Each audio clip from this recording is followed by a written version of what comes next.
Good clock ticking. Let's go. Come on. Are you leaving? Hostile agents neutralized.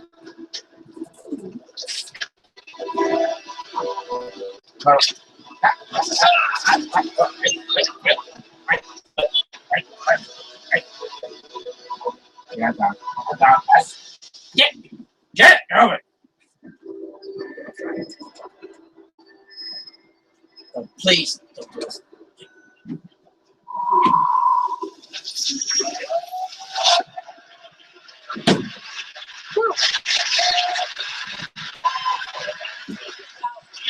You know how I feel about this game. I loved it, even when the build wasn't finished. Yes, when you weren't supposed to play. Yeah, it looked amazing. Huge hit there at the end. But I want to say, I mean this is a compliment. This game is looking like it needs to come with a giant barrel of Xanax. Yeah, maybe DLC. When does everybody else get to craft themselves in terror the same way that I did when I played the game last year on the floor? Well, for those of you lucky enough to be with us here at E3, for the first time, the Division is hands-on playable at our booth. So hopefully everyone will come by and play. We're excited about that. Awesome.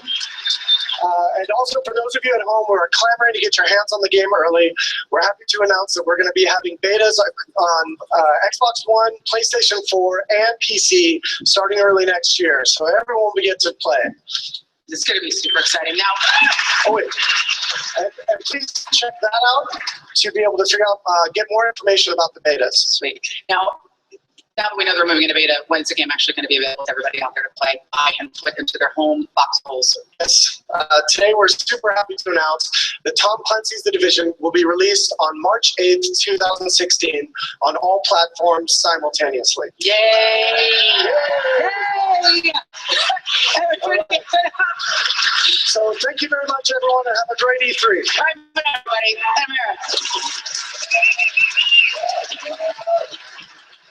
I did get to play this game. It's tactical. It's terrifying. It's obviously incredibly cool. So I can't wait for you guys to check it out on the floor. Now, next up this afternoon is the newest release of the critically acclaimed City Builder from Ubisoft's Blue Byte studio. So everybody, pack up your astronaut diapers because we are departing this planet.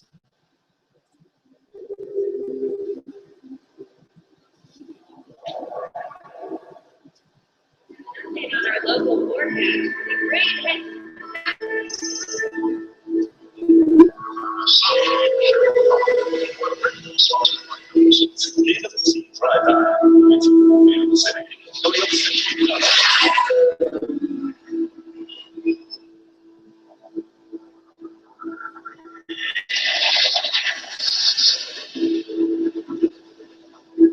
What's your ETA?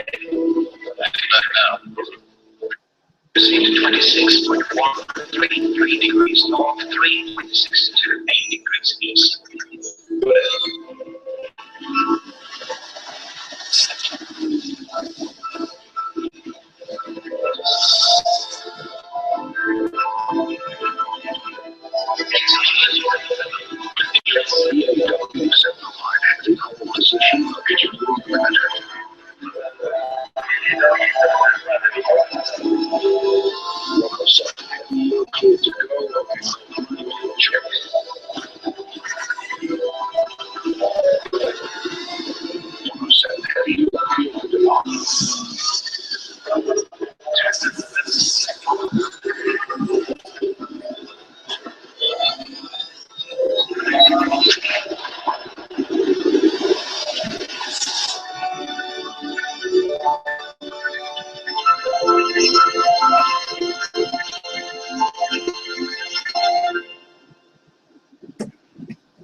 To start on the moon, you have to earn your lunar landing. So the following gameplay sequence shows how you can make your own giant leap for mankind. And if you want to test out the game, stay tuned for the beta, which starts later this year.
So we've had samurai, we've had fire-breathing unicorns, cowlies, spaceships, virus-ridden dark zones. This has been a pretty meme-friendly show. What do you think?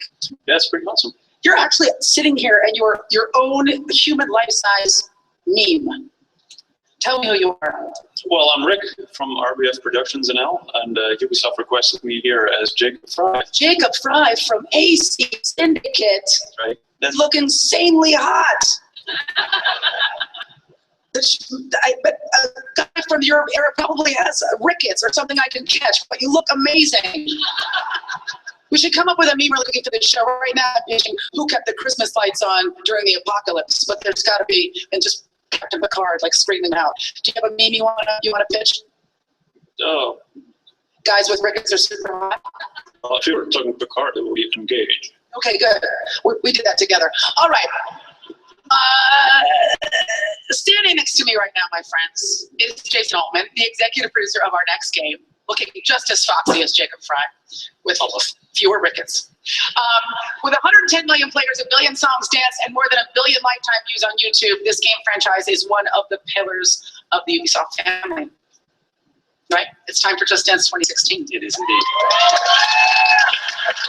That's it, I'm going to leave it to you.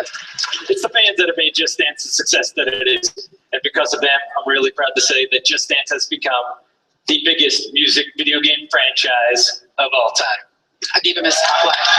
So, now that we're into this, tell me what's happened since last year, because this has been amazing. We're back with Just Dance 2016 on all motion platforms. And I got a little bit of news.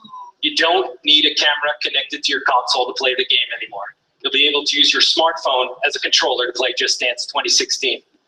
If you have a camera-enabled console, you're good. You're great. But we know many of you don't. And we're excited to be opening up the game to all console owners, regardless of their setup.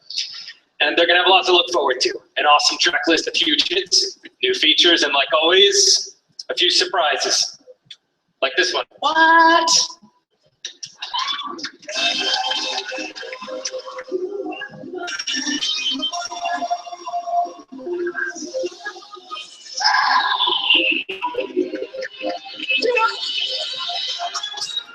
So honestly, I got my chance on like a wave, and I can't take the boss 103. I got one for I gave. I got a league in the back of the cab. I feel the drama headed to give me the gas. I got your body on my foot. I want to oh, just a while, makes me so hard, so hard. Girl, you know what? I want to want it. And if you want it, girl, you got it. Something I know I want to. Just get up next to you, girl. You know what? And if you want me, baby, you got me. Something I know I want to. Come on, just get up Get up next to you, baby. Just to want you. Gets me so high, so high. So just to want you. Gets me so high, so high.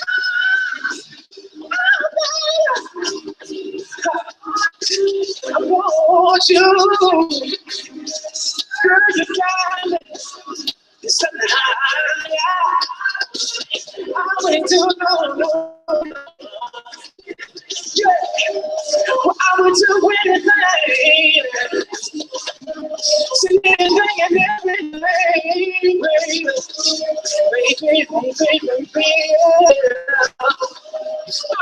Say, oh, get up.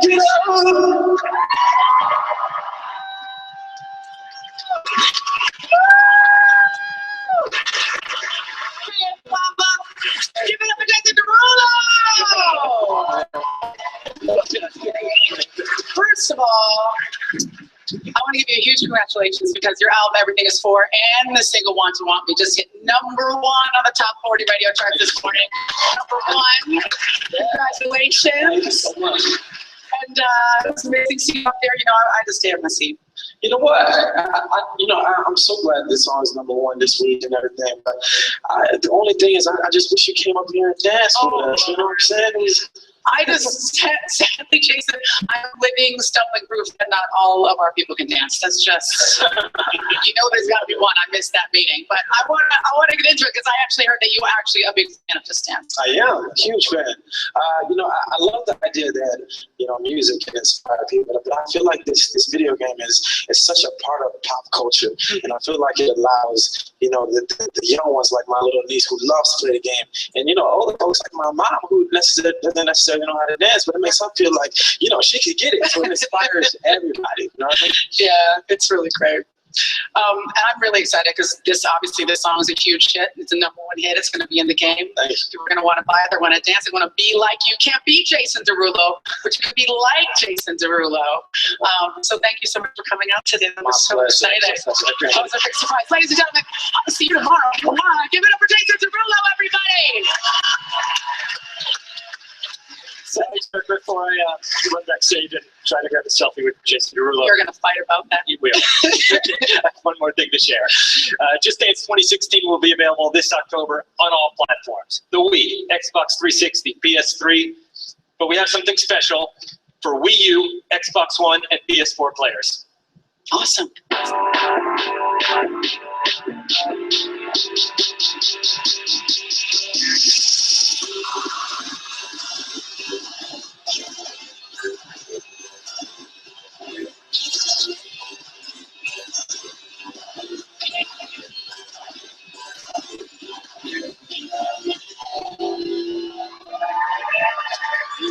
We're introducing a streaming service that brings new songs all year long and all the greatest hits of Just Dance straight to your console. It's something the fans have been asking for a long time. It's called Just Dance Unlimited, and it's the first ever dance on demand streaming subscription service. Awesome. Anyone with a copy of Just Dance 2016 on Wii U, Xbox One, or PS4 will be able to subscribe. That's killer. It's so great. That's just new, fresh content all the time. So great. Thank you very much, sir. Thank you. Everybody give it up for the other Jason, Jason Altman. Give it up. Come on, just-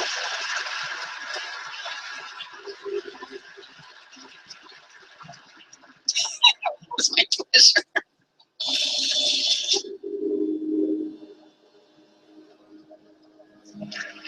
I called you here today as we face dire circumstances. Our intelligence has confirmed the existence of a new threat that is unlike any we have seen before. This organization has the ability to carry out attacks anywhere in the world. They are highly lethal and indiscriminate of age, religion, or nationality. The potential for loss of human life and psychological terror is substantial and can't be ignored. They are the very definition of an unknown quantity. Our only choice of action is to meet force with force. As of this moment, my program is reactivated, and I'm handing over command of all global field operations to you. Recruit your operators from among the world's foremost elite. Orders and protocols are irrelevant.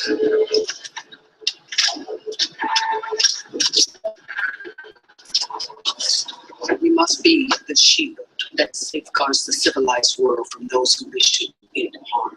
No matter how aware our enemies strike, no matter what defense they cower behind, Team Rainbow must stand ready.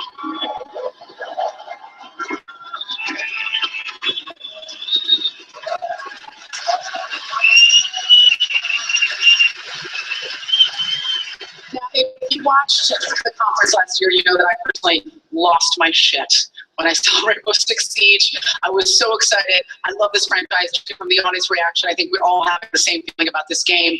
It is close quarters combat like you would never experienced before. Everything is destructible.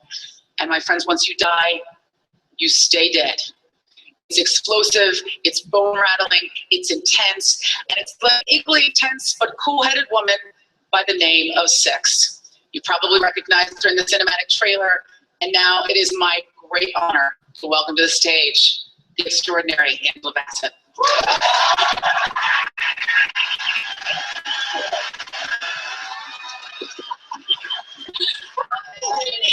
How are you, gorgeous?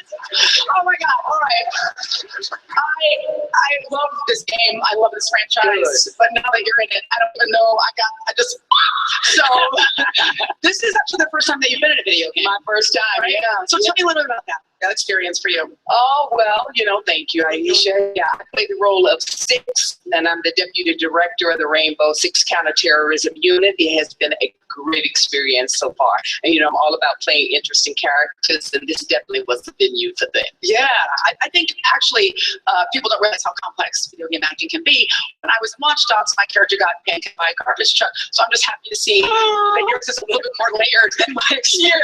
Yeah, I've managed to avoid all that, at least to my knowledge. Right. Yeah, well, mostly she just guides the Rainbow unit, to make sure that the operations has, all of the intel that they need to be able to eliminate threats. Right. I mean, as an actress, it's incredible to be here with you because you've played everyone. Tina Turner, Dr. Betty Shabazz, Rosa Parks, now you're Marie Laveau in American Horror Story.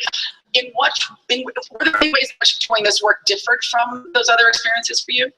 Well, I've always gravitated toward characters that, challenge me as an actor. So in that respect, it wasn't very much different. And there was a lot of, stuff from a movie set or TV set that was applicable to this. It's all about character, it's all about story, and I was able to really just take on the character and make it my own. And of course, you had the director who's there, but they're alone. So you want to make sure that the stakes were heightened and you were exactly where you needed to be. And, for those gamers who are out there who are taking command. Yeah, and it's an immersive experience. It's like living through a film. And with you in this film, we get to all play opposite you. I know it's a dream come true for me. I can't wait to see what you've done with it.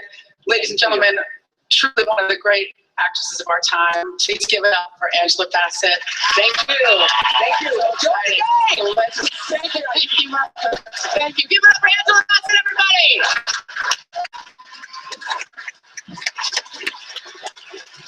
All right.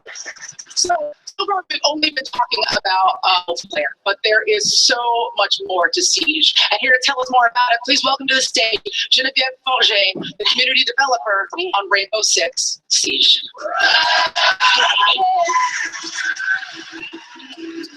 Thanks, Aisha. Hi, everyone. Ever since we announced at E3 last year, the community has been asking about the solo and co-op experiences of our game. Today, we are glad to announce that Terrant is back.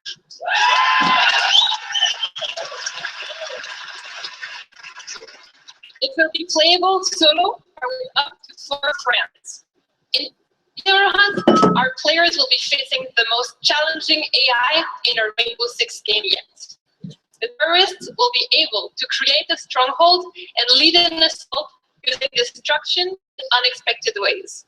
So let's see it in action. Our team's mission will be to disarm bombs set in a French consulate. We'll be following Team Captain Chris Henry over here throughout this demo. Keep in mind that this is a live demo and anything can happen. We hope you enjoy. Chris, are you ready? Yes, Jeff, thank you. Team, are you ready? Yeah, of course. Good luck and have fun. Hope you enjoy. All right, guys, let's do this. Yep. Bruno, I want you to start heading to the right-hand side of your team. You have to stay back for a second. Just go to the left-hand side here. Yeah, okay. Let me see. No, there's nothing on the left. I got the front door barricaded. Looks like the balcony at the top, the two windows are barricaded too. Okay. So we stick close to Bruno here. Let's move on. Yeah, let's go. Carry size clear, Chris. I see an opening at the top floor through that window in the corner there. Okay, yeah, let's head top, guys. Start coming at the east side wall. Let me know if you see anybody just the window, all right? Yeah, okay. Bruno, let's hit the door real quick too. Scan it out. Okay, so we have two guys inside. We could probably take them out quietly. Okay, coming to the roof now, Bruno. It's clear on my side. We're good? Yeah. Okay, I'm gonna need the hands here. Does anybody have a silencer on the other side? I have a silencer and I have Okay, you want to put down on go? Anytime. 3, 2, 1, go. Got him. Good job, guys. Nice work. Side. All right, then. Take a look at the back of the room. Make sure it's clear. It's clear. Okay, let's sit up here for a second. Yep. I'm gonna send my drone out and scout before we move on. You look pretty good behind the first barricade. I don't see too much. There's another barricade on the right here, and I got 11 nitro cells set up just behind it. I also saw, I saw here's the little hallway. You can see the drone now. Start taking care of the drone, the traps. Yeah, I'll set my shot. Take careful. Yeah, bomber's right there. Hold on. Sorry, sure, it's going back. Okay, you're good. I need to come back now. Safe? Yeah, you're good. Go for it. Keep an eye on the bomber, right? It's coming back. I'll back up. I have one shield here at the end of the hallway. Got a guy behind the desk. Got one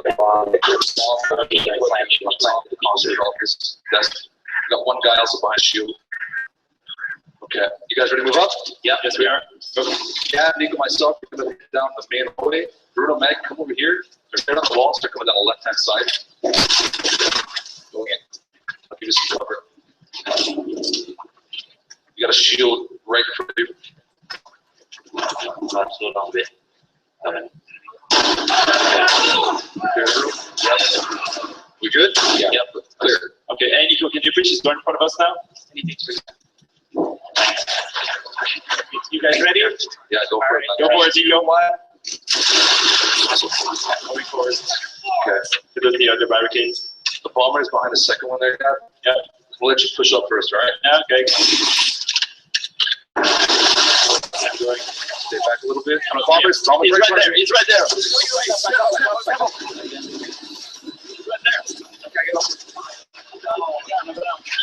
You need help? We're okay, we're okay. Nico, pick me up. Here.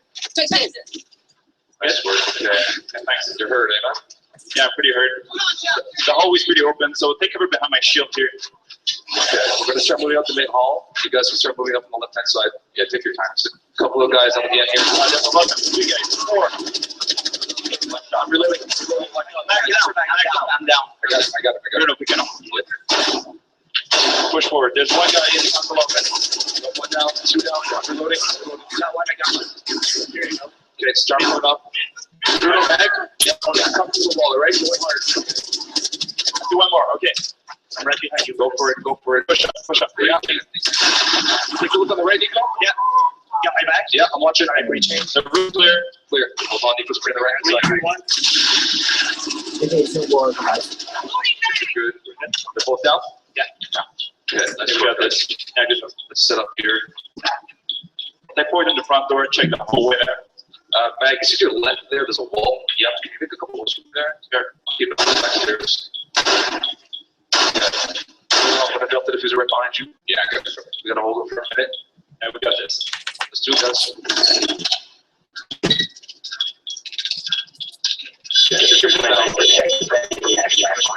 Okay, I'm gonna create an opening here. Wait waiting room. Yeah, don't stand up. Don't stand up. With the window, yeah. Otherwise, okay. 45. I'm right behind you. Yeah.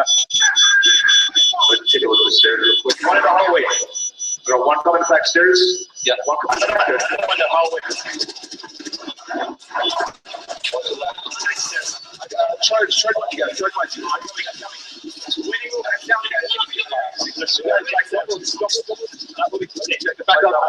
Back up. It's coming in the back windows. Bring it out. Windows covered. It's okay. Good. Hold up. Take it again. Keep it up. Waiting room. Back there. Back there. I'm going back there. Jump over to the computer. 5 seconds. Down. Nice work. Good job. Oh, man, this is good.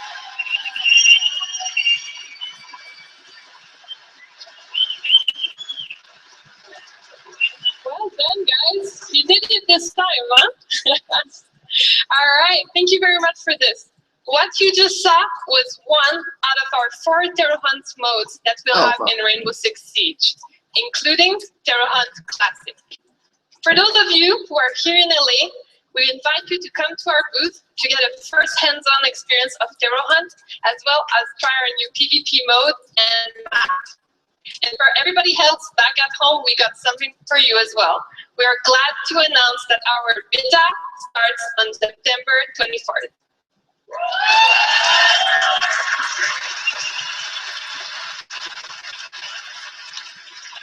It will be available on all platforms, and you'll be able to play both PvP and Terror Hunt. Thank you everyone so much, and have a great show.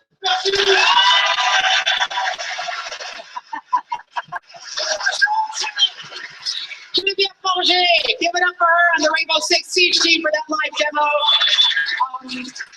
I actually watched those guys play that rehearsal and they lost, so just so you know, that's real gameplay. This is the first time I've seen them win. It's like, oh, I don't want to lose again. I first fell in love with gaming, I think like most old people, like he did, loitering around in arcades. As a kid, my 2 best friends were named Defender and Tempest. I occasionally kicked it with Hubert.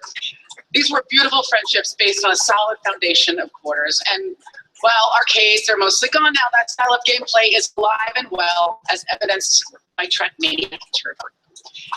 This year, Trackmania is finally making the leap from PC to new-gen consoles, and it's bringing its thriving community of customizable maps along with it. Take a look.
Come on.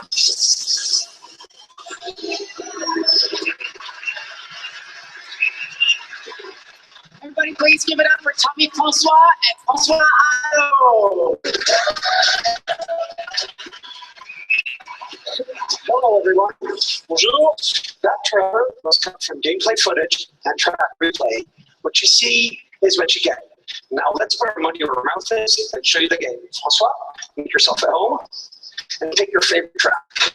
You all know that's 117. The other cars you see on screen are ghosts of the best time. Now play.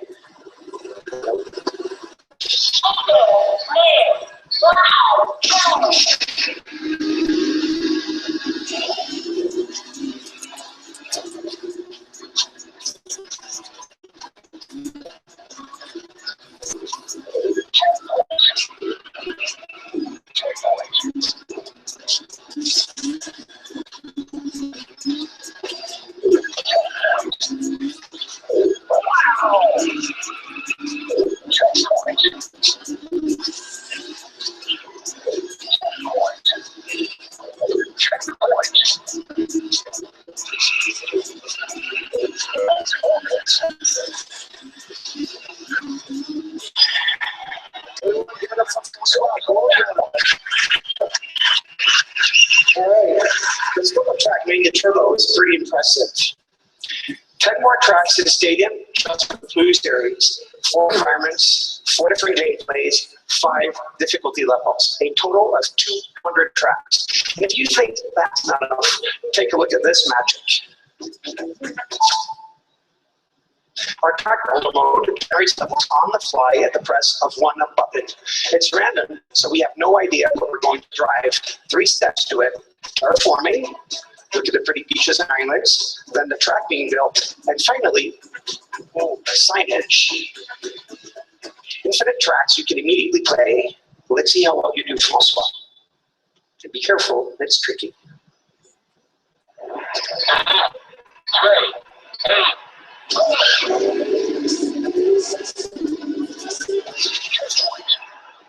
Easier to win an Academy Award than playing Live 83, man.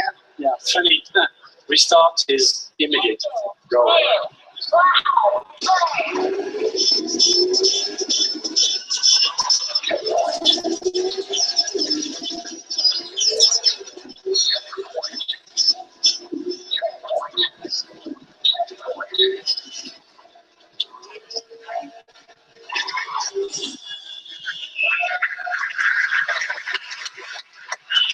By the way, this is a completely new environment especially made for Trackmania Turbo.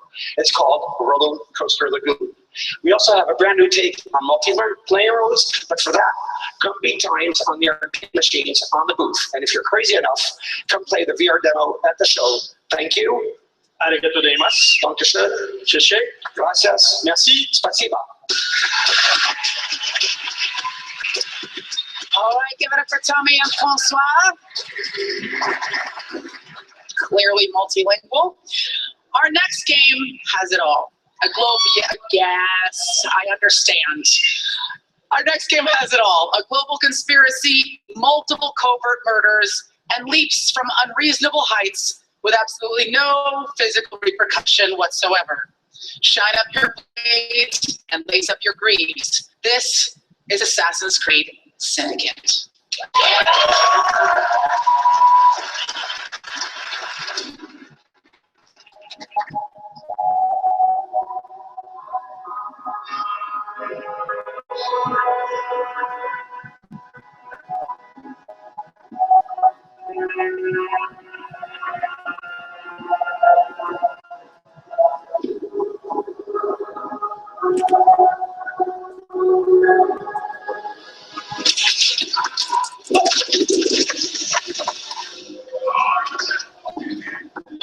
Oh, baby, you got the message. Forward! Let's travel out manuals. Come on, hurry up. The sun never stops. Come on, live livelihoods.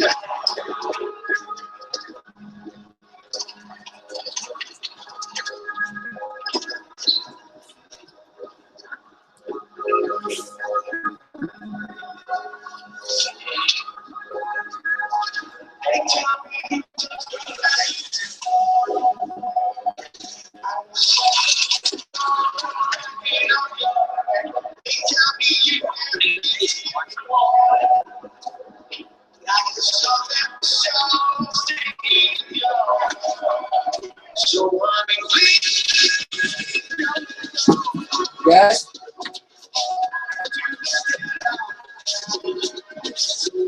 No. Huh? Oh, okay. No. Yeah, okay. Yes.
Thank you for that, Alex.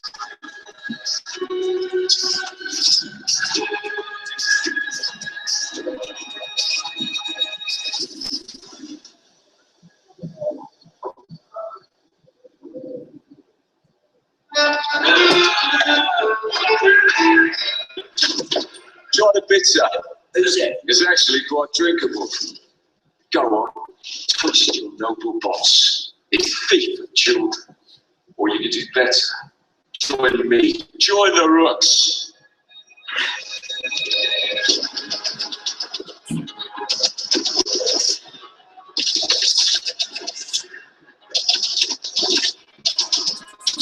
Okay.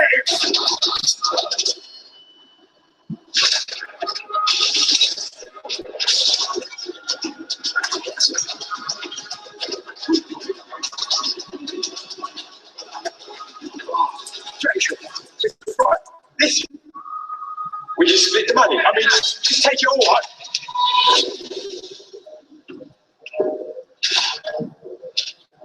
Rooks with me. Go with the Rook. Come on, not soon enough.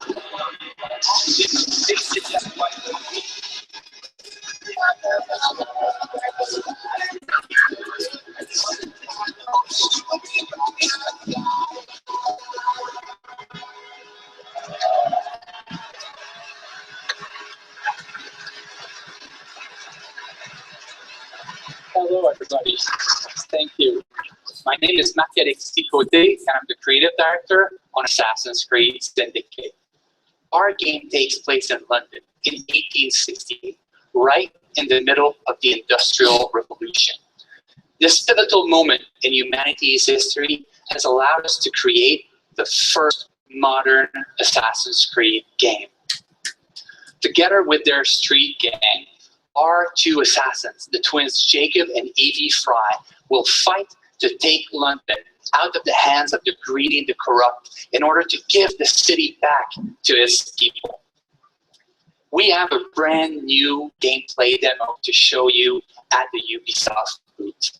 But this year, we are letting you play the game here at E3 and on console.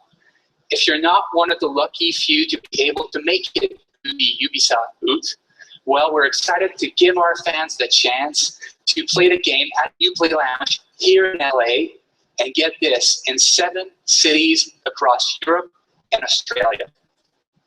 So,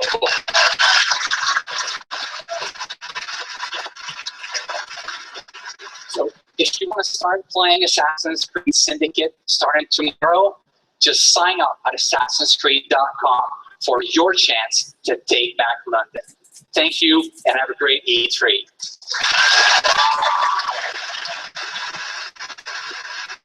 Nice. All right. That, my friends, was awesome. Incredible PC that game that you're going to be able to experience out on the floor and around the world. And I think that's pretty much it. Except for this one last thing. Everybody put them together one more time for Ubisoft CEO, Yves Guillemot.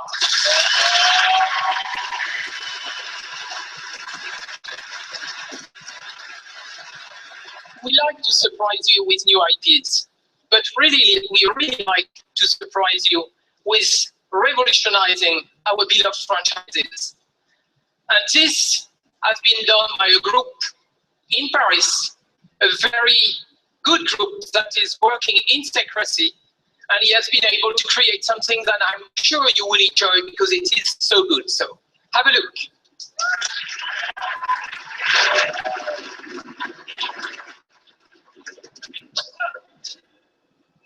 Most of us fear death.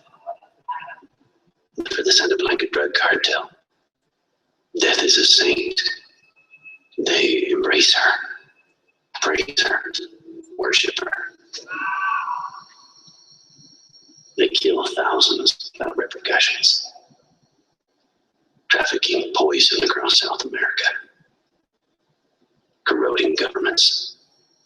How do you fight an enemy that doesn't fear death? Maybe you hunt them from the clouds.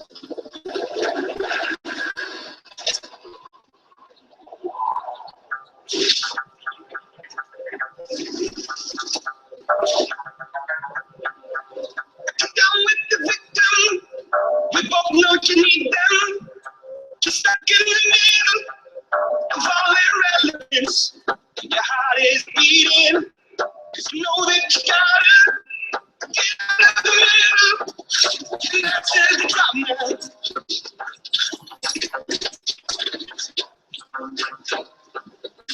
It was a shot. They loaded up the cocaine. Got eyes on white hat. You can't fight this pressure. Cocaine is on the move. Cocaine is on the move. Targets are calling out.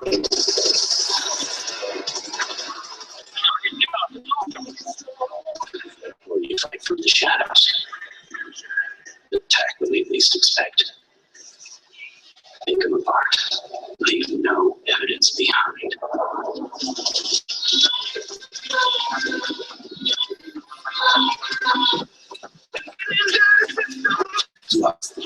You need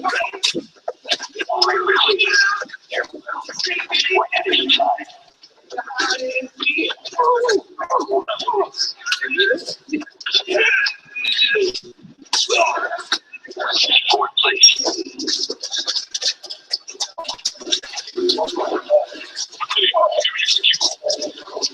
What headed here? Let's go.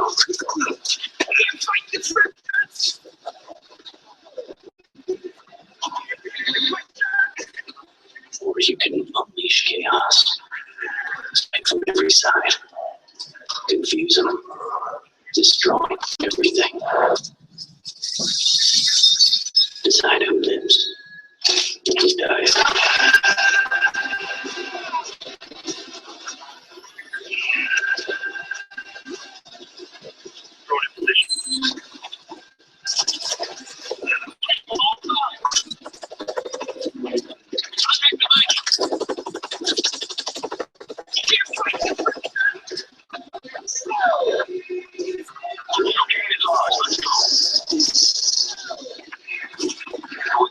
White hat is a dead man walking.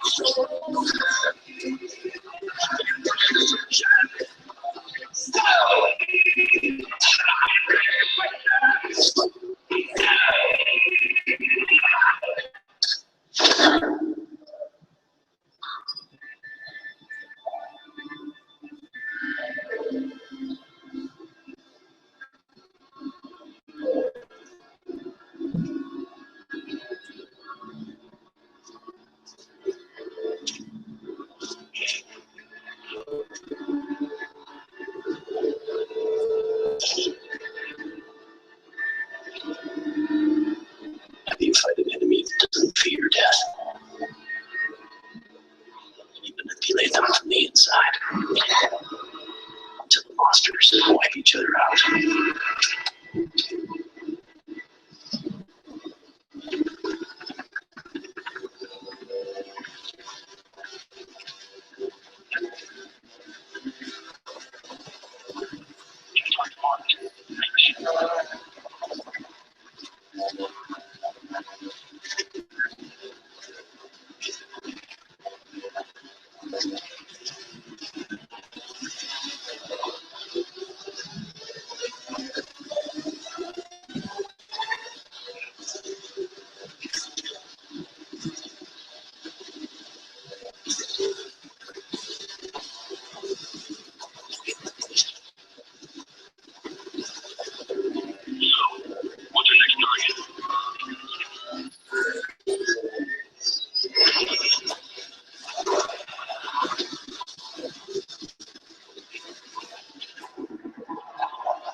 insane, immersive, cinematic, open world gameplay that you come to Ubisoft for.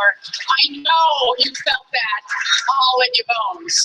Ladies and gentlemen, that is our show. Thank you so much for coming out today. Thanks to everybody watching at home. Stay tuned for the live post show. We're going to chat with all today's speakers.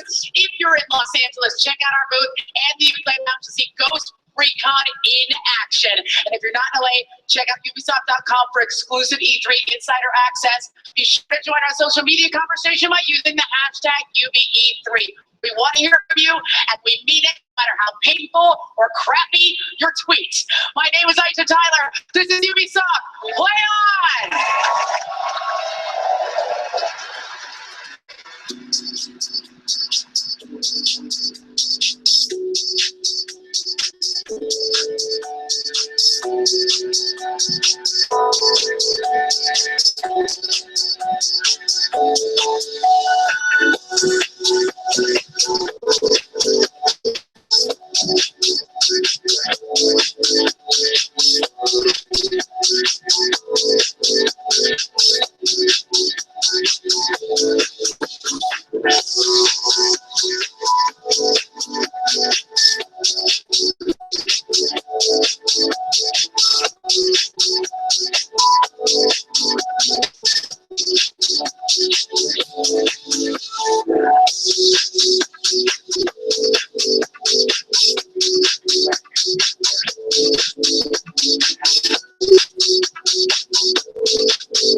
All right, welcome back, everybody, to a YouTube E3 Live. Assassin's Creed Syndicate hats here, the Nerdist crew. Looks good. There you go. That was the Ubisoft E3 briefing, and now we've got 2 hours until PlayStation, which will be live right here on YouTube tonight. You guys are not going to want to miss that at 6 p.m. Pacific, but we got lots of great content between now and then, and we're going to talk about the Ubisoft, some pretty cool announcements. But before we move on, some breaking news. We've just learned that over 450,000 concurrent viewers watched the preview of Star Wars Battlefront here on YouTube Live at E3. That's the biggest live audience on YouTube this year, anywhere in the world, with over 5 million viewers so far today. We're only a little more than halfway through today's show. So thank you all for watching. It's amazing to see the audience that comes out for video games and events like this. So thanks. So stay tuned. Those numbers will continue to grow as the night goes on. We appreciate it that you've made YouTube your choice for experiencing E3. All right, well, let's move on to Ubisoft reaction. Michelle, Dan, Casey, and Malik Forte from Nerdist. Great to have you guys with us, the Nerdist crew. So what did you guys think of all things Ubisoft? We had Matt and Trey announce a new South Park game. We had Assassin's Creed. We had Ghost Recon Wildlands, which is insane. I had no idea about that game coming from Ubisoft Paris. Malik was really excited because Rainbow Six had his crew back. Oh, yeah. Angela Bassett. Yeah, she's like the same character. I didn't know you got to see Angela Bassett in Rainbow Six out of all the people. Yeah, it's the next logical step from Kevin Spacey. So what did you guys think? The Ghost Recon Wildlands looked really cool at the end, but it's very typical for sort of how Ubisoft unveils these games, these sort of big concept trailers, and like there's, multiple characters and multiplayer. What is it? I mean, they did that with The Division like 3-4 years ago. We saw The Division again today. Last year it was Rainbow Six. Yeah. Rainbow Six, and now Division is coming in March of next year. So what stood out for you guys? Was there anything that you looked at and said, I want to play that? I think Tom Clancy pretty much dominated the entire Ubisoft conference, in my opinion. Okay. I mean, it was just good to see all their household Tom Clancy franchises back to The Division and Rainbow Six, and then Ghost Recon is back. So yeah, Tom Clancy definitely held it down for me. In my opinion. I gotta be honest, what I was most excited about was the Trials Fusion expansion. Yes, because I've wasted so much of my life playing that game, and the whisker physics on that cat riding the unicorn is unreal. I don't know who's doing that. I love when Ubisoft twists that stuff. I was like, when they Blood Dragon for Far Cry. Yeah, exactly. It's just like totally off the wall out there. It's a not expecting Trials. Yeah, it's the one thing that Trials was missing: unicorns, cats. But now it's the perfect game. Can't complain, Michelle. Well, yes, the graphics on the whiskers were impressive for sure. But no, The Division, I'm really excited about that. Yeah. Okay. A couple of years of that. They said beta's coming this, I think, September, come out next March. So, yeah, it looks like a beautiful game, but I wonder, there's that, and then, Ghost Recon, they're very Tom Clancy games, you can tell it. And it's been a while since there's been a big Tom Clancy game. Right. Well, there hasn't been, many tactical shooters to begin with out there. A lot of them are, kind of in the sci-fi realm. You have your Destinies and your Halos, so it's good to see something that's realistic. And in Rainbow Six, you get shot one time, done. It's over. It's really not conducive to my playstyle of just hurling my body at all the bullets. Well, maybe it'll make people rethink some of the decisions that they're making about just running in No, it's just more task like that. Rainbow Six have those amazing missions like with the plane and things like that. Now this is the brand new Ghost Recon that was the big surprise at the end of the press conference. So much money drenched in blood. I know, but it had a really cool vibe to it, and the CEO of Ubisoft, Emo, will be joining us live here. He's making his way right over from the press conference to tell us more about this game. So if you guys are interested in more, send us your Twitter questions at Jeff Healy or at YouTube Gaming, and we will definitely ask Eve about that. Assassin's Creed Syndicate was also in there. That's another game which these top hats are for, right? Yeah, I think we should put our hats on, right? I don't think it was on camera, but there you go. It doesn't quite fit, but there you go. Right, there you go. Silence. We're going to use this for the rest of the press conference, right? Yeah. That's all you watching on YouTube. DLC. That's it. Oh, it's just getting fun. All right, so Ubisoft good press conference. What do you guys make of E3 overall so far? We have PlayStation coming up tonight, 6 o'clock Pacific, and I've been working with them on the PlayStation E3 experience in movie theaters, so I have some hints of some of the things they're going to be doing. I think it's going to be an amazing night for games night. It's already been a great night. I tweeted that the Xbox press conference was probably the best one that they've ever done. The compatibility announcement was like groundbreaking for me. Yeah. You know, that's been something in this gen that's been kind of a downer, you know, not being able to go back, play our whole library. And it's good that they're doing it. And it really makes me wonder with PlayStation how they're going to respond, you know, when you think about PlayStation Now and, you know, you have to pay a subscription fee for that. Yeah. Whereas now, you don't have to pay anything. You have backward compatibility on the Xbox One. Just like, I think that just compatibility and cross-platform play was a huge part of the Xbox press conference earlier, talking about in case of Fallout 4, you can play PC mods on the Xbox One. That's a huge thing. That I want to know more Although we did learn that that's not going to be until next year when Tower was here. Really? Yeah, really classic Todd. Yeah, we have the workshop come out, and then we have the mods on Xbox. But yeah, that's Fallout looks like it's been a great day for games so far, right? Excellent. More surprises still to come. I think we've got lots of great demos coming up. We got an amazing Rock Band 4 demo coming up with some of YouTube's favorite creators. Going to be rocking the Queens of the Stone Age. Oh, hell yeah. So Nice. we got to stick with that. And then PlayStation later tonight. So what's your prediction for PlayStation? What do you want to see? Last Guardian. The Last Guardian. The Last Guardian. Finally, we're going to get it. Jinx it. I know, right? Every year we hear that. Yeah. Every year since 2008. One year we're going to be right, though. At one point. I know. One year we might be right about Half-Life 3, too. Exactly. It's going to be the same year, part of the same game, same universe. And it may not all be alive when that happens, but yes, one day it's what happens. Little pure Lego dimensions. I'm wondering what we're going to see from Sony Santa Monica. I know they've been working on something. Yeah. They have the one sci-fi game they're working on. They canceled that. Yeah. So I think whatever they've been working on, we're going to get a first glimpse at it tonight at the press conference. Maybe God of War. All right. Well, hopefully we'll find out. Hopefully there have been some cool surprises so far. Recore at Xbox, that was brand new. Gears 4, got to see that. Ubisoft Ghost Recon, so there've been some fun surprises. Mass Effect, further from EA, so it's been a good day for gamers. But let's see let's see some of the news and notes on what some of the big moments have been so far on YouTube Live at E3. And obviously Ubisoft, one of the big surprises was this announcement of this brand new Ghost Recon Wildlands, which was something that I didn't think even existed, but sure enough, there it was. It was You didn't revealed. even know. So I didn't know. Thank you for the secret for me as well. Wow. So, exactly. So let's take a look at some of the news and notes here. Okay. You can see some of the big moments were of the day so far. Microsoft obviously announced Xbox One will be backwards compatible.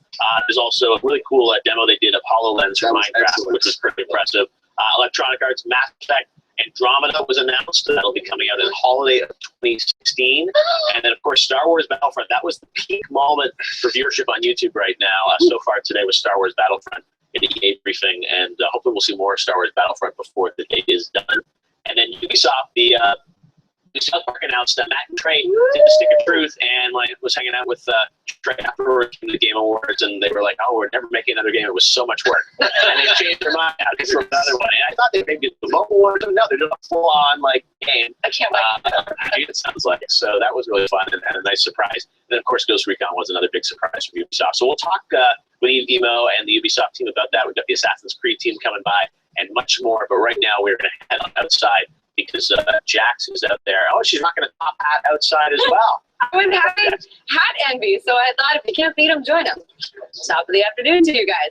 That was a really fun press conference. Lots of tweets coming in fast and furiously.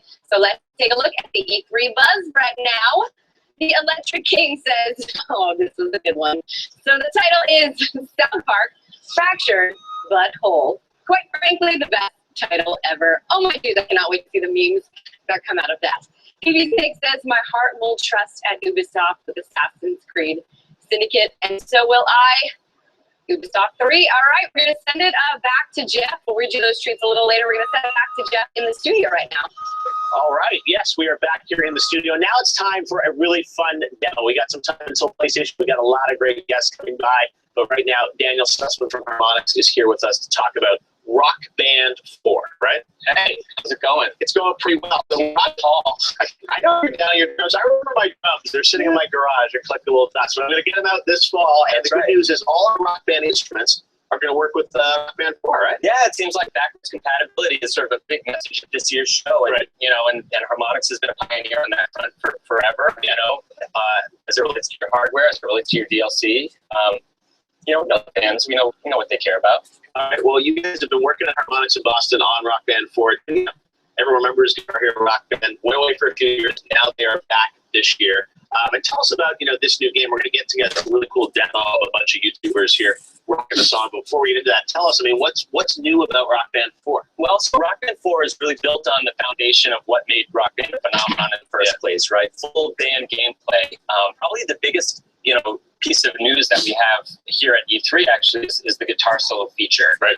Which allows the guitar player really to craft their own solo in the context of the song, and it ties really nicely into, you know, the thing that makes Rock Band work, which is this rock star fantasy that I think a lot of people harbor. Right. Yeah, no, it's cool that you guys have, you know, not completely changed the game. It's what people are familiar with, but you've got all the great songs, the instruments work again, and yeah, the solo stuff is really tons of fun. I got to play it a few weeks ago. Nick kindly set up a event for a bunch of the E3 judges, and it's what I love about it. I mean, there really is that sense of creativity as you play through the solos, and it's not just, you know, one or two things you can do. I mean, it's like there's a whole kind of meta game to how you play solo. There's a lot of depth to it, you know, and I think, you know, in the context of, you know, of Rock Band gameplay, we're really proud to be bringing something really new and fresh to, you know, to this kind of a game. And can all songs have solo, or how does it work? Just about every song that has a guitar solo will have a guitar solo. You'll be able to make your own guitar solo. Experiencing those songs again. All right, well, we're going to get into some gameplay here with some of YouTube's favorite coming in here to rock it out. Right now. All right, so what are we playing here?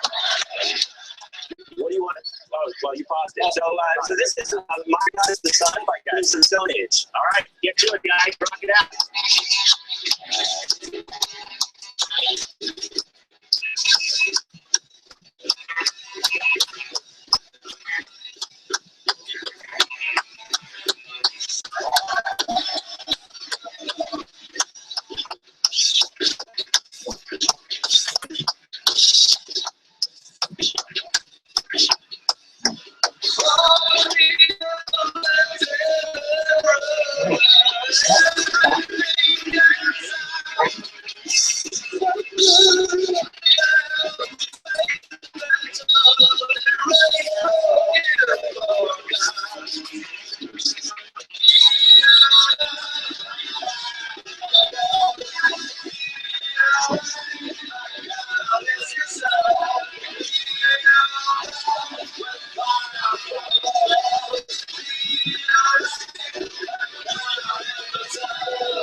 Well done, guys.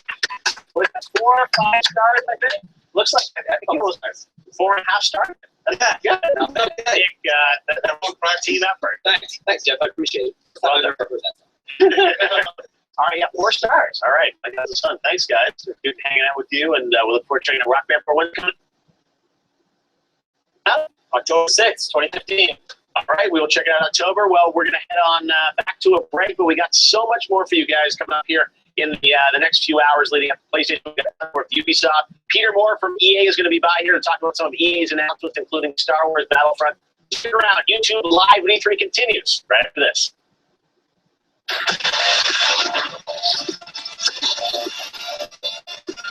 Rated M for mature.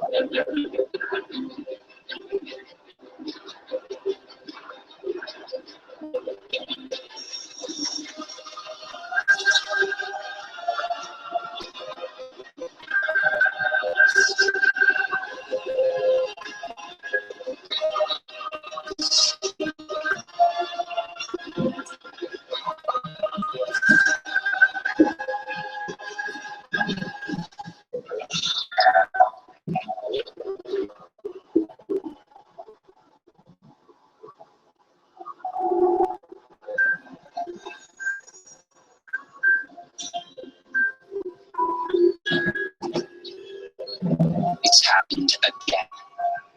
Someone's pulled the rug out from under you. An empire at your feet, and you've lost it all. Be honest, did you really deserve any of it? More important, what would you do to get it back? Careful, there's always a price to pay. What you decide will ripple across the years. Blood in the gutters and corruption on the wings. It'll be fun watching this unfold. What will you do with the power I've given you? How will it make you unlock on this wretched world?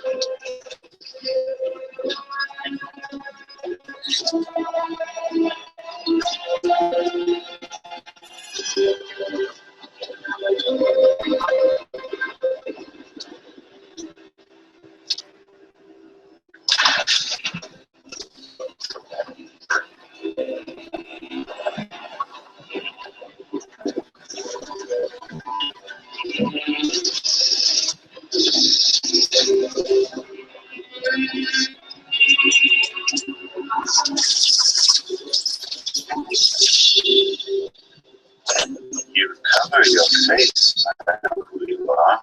Emily Caldwin. Nothing is an accident. Everything is in motion. All of it has led you to this exact second in time.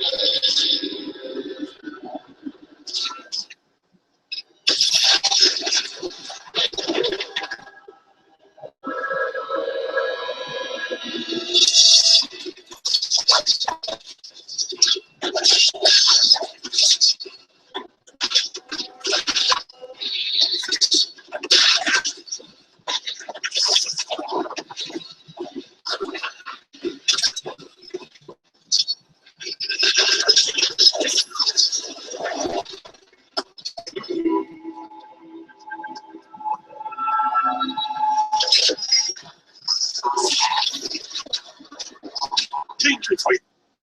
If you kill me, you become the assassin we claim you were.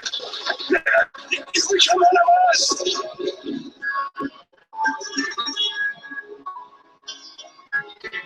The years are long. It's always good to see a familiar face.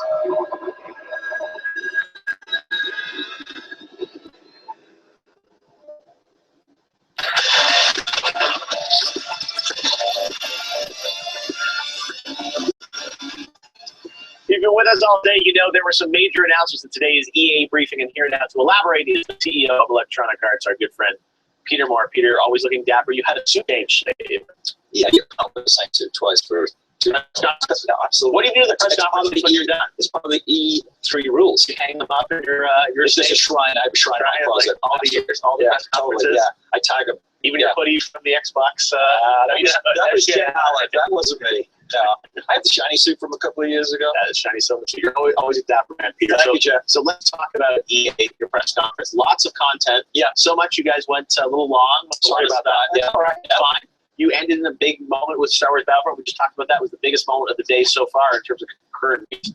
So tell us about Battlefront. We saw the trailer itself. People didn't know if it was real. Now they've seen the gameplay. It looks pretty spectacular. With the DICE team is going to deliver that in November. We know that it's not necessarily an Episode 7 game. That's correct. It's going to tie into the movie in some way, right? Well, so the idea is that, so let's backtrack here. Yeah, the Frostbite engine, which looks magnificent there. You've also got DICE, to your point, our Stockholm studio. And we talk a lot about the dedication that these folks have, and I know it's running. It is a labor of love and a privilege for a lot of these developers to be able to work with Lucas and with Disney, to go to Skywalker Ranch, to head up to Muir Woods in San Francisco, where Endor kind of is, and see where the Ewoks were placed. From the perspective of what we're doing here, trying to bring this idea of playing your Star Wars fantasy. And so to your point, it's not an Episode 7. This is not a movie game per se. There will be elements of it when we come out. Prior to about a month before, you'll see the Battle Haku that comes out there as part of that, and that will be in the movie. We're working very closely with J.J. Abrams' team to make sure we're all in sync here, but it's going to be an incredible fall for Star Wars. Yeah, it looks incredible. And you guys obviously are doing multiple Star Wars games. You started with this, but Amy Hennig, who worked on the Uncharted series, working on another title up to Visceral, so this will be every year we'll see something new Star Wars. I mean, that's the plan, multi-year, and not only in HD consoles, but also, we've also got The Old Republic, which you saw that Jeff Hickman and his team came on shows. The Old Republic, which is, I think, its 4th year now. More games, which Samantha Ryan talked about. So, it's multi-platform, multi-years. Wow, they're very cool. And what Amy's going to do is that'll be a different side. That'll be sort of more adventuring. Yeah, this is not just is all the way through. So we haven't really talked in detail about it yet, but Amy, as you know, was put on to do that. She's an incredibly creative talent, with obviously with her portfolio and her resume of the titles she's done. Yes, this is more than just bringing to life a Battlefront. There's more to it. You can think, action adventure type games in the future. Wow, very, very cool. All right, well, Star Wars, that will be a big year for EA. Let's talk about some of the other things that you guys highlighted at the press conference. You were on stage with Xbox talking about EA Access and the Vault and Xbox Live Gold members and all that. How is that program going? Because when you guys first announced it, I think people were interested in it. They weren't sure quite how it was going to work, what games were going to be in the library. That's pretty successful for EA, right? You're having people subscribe. Very, very successful. It gives people the opportunity to sample games that they probably ordinarily wouldn't have purchased. And it's $5 a month. We've now got 12 games in the vault. We're excited actually by the opportunity now with backwards compatibility and maybe what that could do for us with 360 games. The ability for us to be able to bring a broader audience into the EA portfolio is huge. And you not only get the vault, you get the 10% discount on content. And of course, you get the early access, 5 days early access. We talked about Madden being available on August the 25th, but on EA Access, members get to play it on August the 20th. Let me ask you about backwards compatibility, because you and I have talked for many years about that. You remember back when PlayStation 3 was backwards compatible, Xbox wasn't. A lot of people, yourself included, I think Microsoft said, well, it doesn't really matter that much. People play the new games. Does that change now, you think? Now that, on Steam you have all your library of games? I think more people are accumulating games. Right. They're more reticent to trade in games at times. They like to keep a collection. As I think Phil and the team said this morning, is we're not going to charge you twice again to play the games you already own. For us, the ability to, and you see it with Steam, you see it with Origin, people love to even if they don't play them as much as they think they do. To know you have them. To know you have them. We love, as gamers, we love to collect. Just like all your suits in your closet. That's exactly right. But from the perspective of what gamers love to do, they love to collect sample games, and if the price is right, and we do a lot of promotions in our industry now, to be able to broaden the reach, if you will, of acquiring more gamers and giving more access to games. Now, I wanted to ask you about EA as a company. You guys are doing phenomenally well right now. But you guys are very strong in mobile. You're also looking at the HD console market, Xbox, PlayStation. EA, in many ways, made a bigger bet, I think, on Xbox One initially than PlayStation. Now, you guys are working with Sony to some degree on Battlefront. You've got the EA Access program. What's EA's view of kind of the HD console market? I mean, E3 is ultimately about, it feels like, the big three console platforms. Is that where the industry is right now, or is there another whole aspect of gaming that we're not covering here? Well, we take great pride in being a multi-platform company, a global multi-platform company. That to your point, HD consoles, PC free-to-play, mobile itself. We look at our portfolio as franchises. FIFA is available, I think, on 13 different platforms by the time you're done. And it's wherever gamers want to play, an experience that is how much time they have, how much money they have to spend on whatever platform or device that they're playing. And I think that's the idea. And I think in the old days, we got away from boys in their bedrooms, as I used to call it, which is that was your bespoke gaming machine.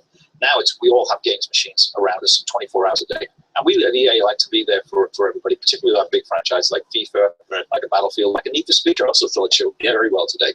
Yeah, Need for Speed coming out later this year, which was a big title for EA. Great to bring that back, reboot it. Yeah. And then also open the press conference with the big announcement of the next Mass Effect. Yes, sir. It was when I first saw that video, I thought, boy, this is going to really, it is a great way to open. And it is obviously still a ways away from the perspective of giving back to the fans, particularly that loyal BioWare fans. And this video that's showing here, this is how we open the show. And this is in-engine footage from Frostbite? This is all Frostbite, absolutely. Wow. Team of BioWare has always do a magnificent job. And it's turning into one of our most beloved franchises. Yes, the fans truly love it. That'll be holiday of 2016? Yes, that's where we're at. We'll see. It'll be ready when it's ready. Okay, well, yeah, all right. Well, we'll see. But I want to ask you about, the shooter genre. For many years, EA was very head-to-head with, Call of Duty, Activision. EA was shipping out, Battlefields. This year, you got a Battlefront. You had Battlefield Hardline. This year. Zombies, yes, absolutely. That will be coming. But so what's your view now? Are you guys going to continue to do you think a Battlefield every year, or what is the cadence of which EA is going to bring up? For years, we had Battlefield. We, of course, had Medal of Honor for a while as well, and that's that one off. That's on furlough right now. Yes.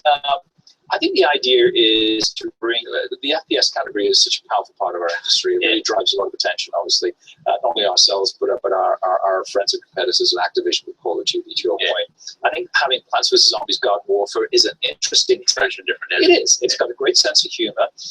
It's a lot of fun to play, but it's a shooter. Where we're clearly haven't talked about next year yet, calendar 2016. But the Battlefield franchise is one of the biggest franchises in video games. And the team at DICE continues to focus on that. Interestingly, Battlefield 4 engagement levels are through the roof. I was going to ask you, is the idea of, I'm going to buy a $60 product in November every year. It seems like the industry's starting to change in a big way about, games as a service. Yeah. And you've seen that with premium, right? Yeah. I mean, people continue to play that, continue to get new content. Absolutely. And we look at engagement levels. To be blunt, to be very candid, we had a rocky start with Battlefield 4. But as the game now is rock solid, and the team at DICE continues to add content through premium, more and more we're seeing our engagement levels rise. In fact, it was one of the interesting conundrums when we were about to launch Hardline. We were all saying, what? We've never seen such great numbers on Battlefield 4. It'll be tough to move that consumer. The good news is they have to, and in a lot of instances, they're playing both games at the same time. Now, talk to us a bit about the sports category, because that's something close to your heart. Obviously, FIFA. And there's been a lot of rumors the past couple of months about what's happening with the NFL. Rumors that Montana might be going off and doing a game or something like that. I don't know if you know anything about that or what. Only what you read and I read on Twitter. Show Montana Football 16. I know nothing. That's about it. I thought he's got a developer or something make your own. But EA has the exclusivity on an NFL game. We do. On all platforms? On the NFL game and our NFL agreement and our NFL PA agreement are equally as important with players. Yes, we do. Right, okay, so if he's doing something, it's got to be unlicensed, I guess. It will be unlicensed, and I think that I don't know what's going on there again. I read what you read on Twitter or through the news, and if there is a game being developed. Yeah, I heard someone on Twitter said it's going to be here at E3, and it's this mystery that no one knows quite what's going on. But, what you did it's not from Peterborough Productions. It is not. What you did see today was a spectacular map. Yeah. A spectacular map. And I thought the team did a great job continuing to deliver. So we just focus on our own niche, quite frankly, and get on with it. Well, you guys have done a great job, and the company sort of has never been stronger. And congratulations to you, because for many years there was worst company in America, and now it feels like people are feeling better about EA. A lot of great products that are coming out. Well, yeah, and we should talk about Unraveled. I don't know if you had a chance. Unraveled is incredible, and we were talking in the panel afterwards. That's the kind of game that I love from EA. We had. When we were kind enough to come to the Game Awards and introduce Hazelight, which is another small studio, Joseph Ferris, who I don't think is here, but he's just starting work on that. And it's great to see those small little games can be nurtured. Well, a lot of this can be rooted to Patrick Soderlund, who Scandinavia as a whole, but certainly Sweden. So many of these small studios that do just brilliant work. Must be the long winters. I don't know, they get down there. But Martin, who you saw on stage, so much heart. Jeff, every time I see him, and I've seen him present that 3-4 times now. It gets to you, right? It does. And it's such a genuine story, such a talented guy. He tells the story of being on vacation with his family, and Yarny, who was trending #1 on Twitter there for a little while, one of our favorite characters. But sometimes we as a publisher, I think we have an obligation to go look for games like this, give them a platform, a publishing platform, which my team has to do. Yeah. Patrick does such a great eye for talent. And this was a game, he sees so many games, this is a game that really caught his eye. Yeah. And I've seen Patrick play this. He calls it a puzzler platform. And it's one of those things where you're going to have to try 50 different ways to get across that ravine, whatever. But it's just so, visually it's still stunning, and the way it uses physics and whatnot, it has that charm of Cameo. There's Cameo. It's and to be fair as well, a little bit of Little Big Planet in there. It's a little bit of a builder and a creator, and you can see here. I mean, you got to figure this stuff out. But EA takes great delight in being able to put our machine and our engine behind this and bring it to life for Martin. And such you should interview him. I don't know if you've met him in an interview. Yeah, I got to see him at the Pre-3. We got to see this game a few weeks ago. It's incredible. Well, it's a great diverse portfolio across the board for me. You go from the big blockbusters to sports to something small like that. So, absolutely. I'm very proud of Jeff. Good at EA. We're doing all right, Jeff Keighley. We're doing just fine. Well, thank you as always. Peter, for stopping by. Great to have you live on YouTube. Yes, we'll see you on Twitter. Thank you for the 450,000 people watching Battlefront concurrently. I know that's a big number. Too shabby. So, yes, television numbers, Jeff Keighley. I know. That's why we're on the YouTube now. That's where it's at. All right. Well, thank you very much, Peter. Jackie, speaking of what people are talking about on Twitter, what are they saying on social right now? Well, they are talking about, we'll get back to those Assassin's Creed tweets that we were talking about earlier. Let's take a look at what's happening in the E3 buzz. Andrea says, Assassin's Creed Syndicate, there are no females in London during the Industrial Revolution. What's that all about? The Dragon 2121 says, ooh, 19th century London. Assassin's Creed, please, I love you. Take all my money like university did when I took courses on that time period. Also, everyone's talking about what just went down at Ubisoft. The Division ruining friendship starting in 2016. Apparently there was some sort of live gameplay betrayal. Hi, Angela Bassett, looking good in Rainbow Six Siege. Did not expect to see her here, but so happy that we did. We also have some talk. Well, I'm done with E3 for now. Going to buy Rock Band 4 October 6th. Cannot wait. A lot of fun. Pre-ordered the Rock Band 4 instrument bundle because, who needs money? Am I right? Just so you guys know, Tony Hawk is standing like 20 feet away from me right now. He's here, and he's going to be live with us next. So tweet us your questions for Tony Hawk at #YouTube E3 and also at YouTube Gaming. And also check it out, the big 3, what's trending, PS4. By the way, we set these numbers like 3 hours ago. We're already up to about 90,000 tweets at all of the big 3. Everyone's talking about Assassin's Creed, of course, Star Wars Battlefront, Yoshi in the Nintendo category, so a lot of big stuff coming up. And as always, our YouTube Live at E3 What's Trending updates are presented by Gramercy Pictures Selfless, starring Ryan Reynolds, in theaters July 11th. Back on over to Joffrey. Thank you very much, Jackson. I am now joined by the one and only Tony Hawk, a veteran of E3, right? A veteran. Yeah, I guess so. I feel like a comeback of E3, but yeah. Tony Hawk Pro Skater has been something that we've seen for so many years at E3, and you went away for a little while, and now you're back. We are a brand new Pro Skater. Yes. So, I mean, tell me, after doing this franchise for so many years, we're going to get to kind of the first look at gameplay. what gets you excited about? Why was this the year you feel like you were finally ready to sort of go back into it? Because I mean, you and Acton have had such a partnership for so many years. I think because there's a nostalgic element, obviously, but also the time had come with all the new consoles in place, and we did the peripheral game as well, and we just felt like it was time to bring back that old gameplay, that old control scheme, but in the new environments and the new technology, and here it is. I'm out of my mind excited, and I've been waiting. I have all this gameplay that I've been waiting to show people, because sometimes I go rogue with my social media. Yes. And but you honored your agreement. I did. I honored up until now, but now it can't be wide told. open. All right, so tell us. I mean, obviously, people know and love the game, and there's things about it that people don't want to change. But tell us, I mean, now that you have the next gen platform, tell us, what's new about this year's game? Well, the online mode, we're going to have up to 20 players at a time, playing from all across the world. You can obviously create your own parks again. We have some of the classic levels, like the school here, and we've got the warehouse, and some of the favorites and new ones as well. So. And you can see that you have the ability to light things on fire and projectiles if you want, but for the most part, all the button controls are the same that people are used to and that are going to appreciate.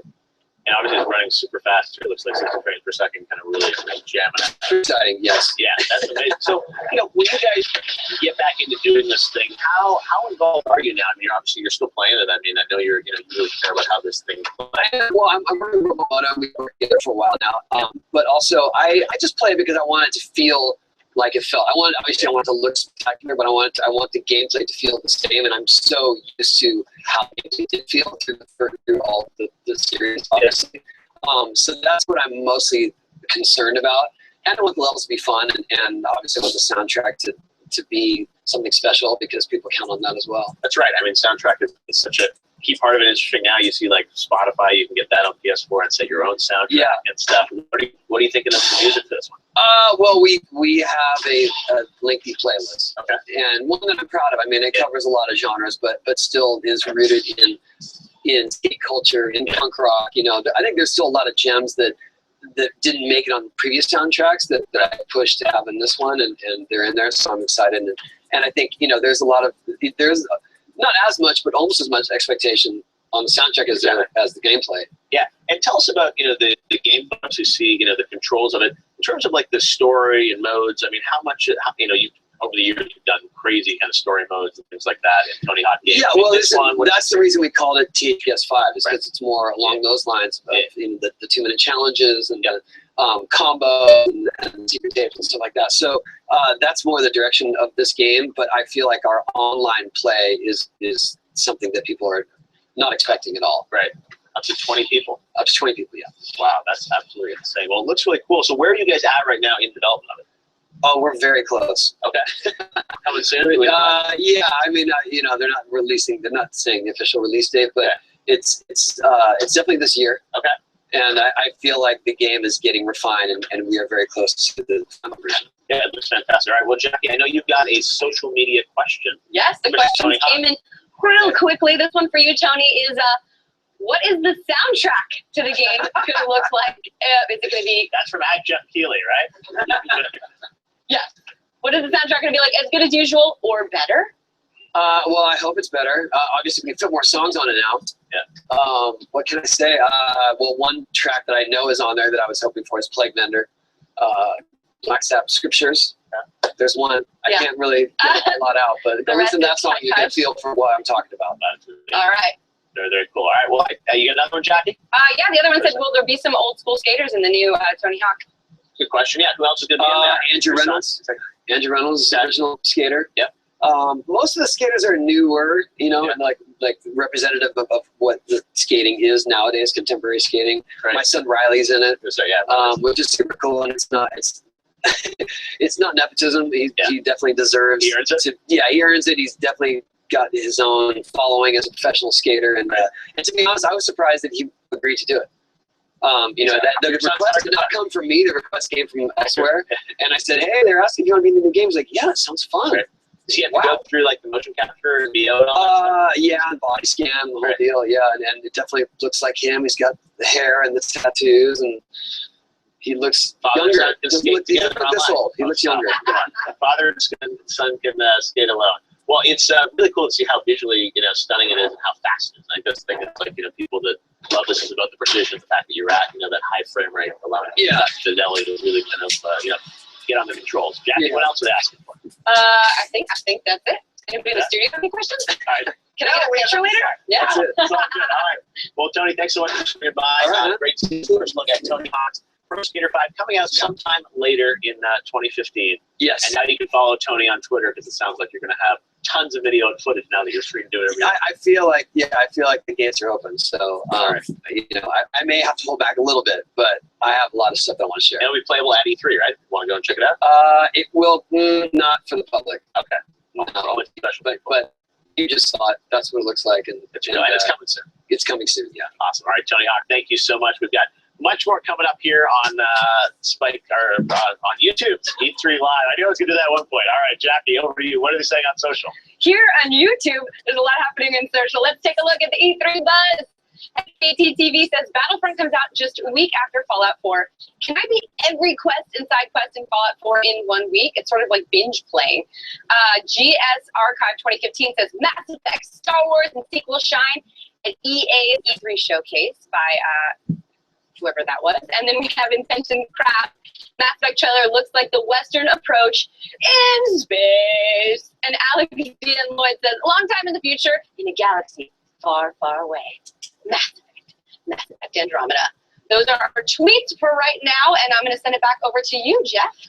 Absolutely. All right. Well, thank you very much, Jackie. Now, we've got a lot more games coming up in the next hour as we lead into the Sony PlayStation press conference. We'll be live right here on YouTube at 9 p.m. Eastern, 6 p.m. Pacific. You do not want to miss that. But now it's time to strap on your sneakers and take a jog to the world of Mirror's Edge Catalyst with senior producer Sarah Jansen. Sarah, you were on stage. Lots of excitement around Mirror's Edge Catalyst. You even got the Mirror's Edge Catalyst shirt. Of course I do. Limited edition. It's my best shirt. It's even got a dev team tag on it. All right, well, you are part of the, yes, I agree. You are part of the dev team, and you guys put a little bit of tease of this last week. We've known for a couple of years that the team at DICE has been working on a new Mirror's Edge. Now it's called Mirror's Edge Catalyst. You showed a brief glimpse of it today in the press conference with a trailer. Is this game going to be playable at E3, or are we going to see it? Can I go on and play it? Yeah, anyone who's on the show floor can just go to the EA booth and play it. Wow. Okay, so tell us about how this plays, because obviously, Faith's story and the idea of sort of first-person parkour, you guys have done a lot with that, and there are other games like Dying Light and others that have sort of, played with this idea. How does the concept of how you play this game, is it very true to sort of what Mirror's Edge has been, I'm sure, but how is it different in Catalyst? Yeah, absolutely. We're really trying to honor the first game and building on that movement. So we're expanding on that iconic movement, and we're making it more free as well, so it's even more free than the first game. Right. And we're focusing a lot on integrating the fluidity of the movement into the combat as well. So the combat will be like an extension of the movement. Right. So in the same way as when you're free running, you will be able to use your momentum and your timing in a martial arts inspired type of combat. Wow. Now, this is Faith, obviously, the key piece of it. It's called Catalyst. I assume that ties into the story a little bit. Tell us about why it's called Catalyst. It does. So this is Faith's origin story. We really wanted to make sure to add some character development to Faith's character, so she would change during the course of the game. Right. Going from being this young, careless, free runner to actually becoming a heroine that makes a choice and wants to make a difference. So she will start something often. Catalyst means you're igniting something, you're starting something. So I'm not going into details, but she will be the catalyst for a change in City of Glass, which is our setting. Now, how are you going to tell the story in this game? It will all be done from a first-person perspective? Will there be cutscenes, or how are you telling the story? So one of the things that our fans made pretty clear after the first game was that they wanted to see more of Faith. She's an awesome heroine. She's really cool. So we are now providing fully cinematic cutscenes in the game.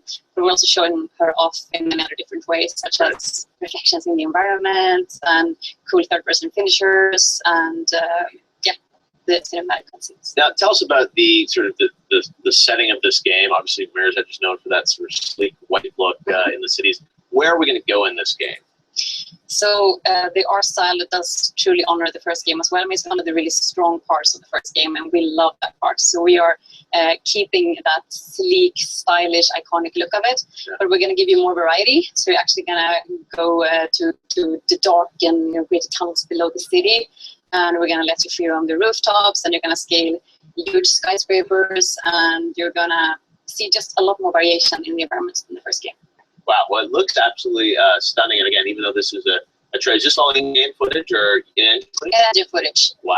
So there's quite some gameplay in there, and this is from one of the in-game cutscenes, cinematics, and yeah, it's just a mix of it looks all the great incredible. stuff. I can't wait to go hands-on and play this thing. Yeah, the gameplay mixed all together. It's, yeah.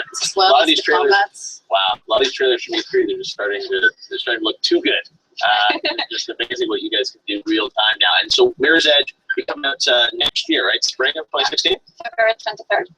February 23rd. All right, we already have a date, so we'll get ready for it. Well, congrats on feeling it again here, and I can't wait to go hands on with it at E3 tomorrow. I'm super excited. Yes, thank you very much. All right, we're going to keep things going right now because we've got great news for fans. Turn-based strategy games, one of the most visually striking examples of this genre, will return with Banner Saga 2. We revealed that over at Game Awards last year. Great to have the guys from Stoke back with us here, the two founders, John and Arnie. So, guys, let's take a look at Banner Saga 2.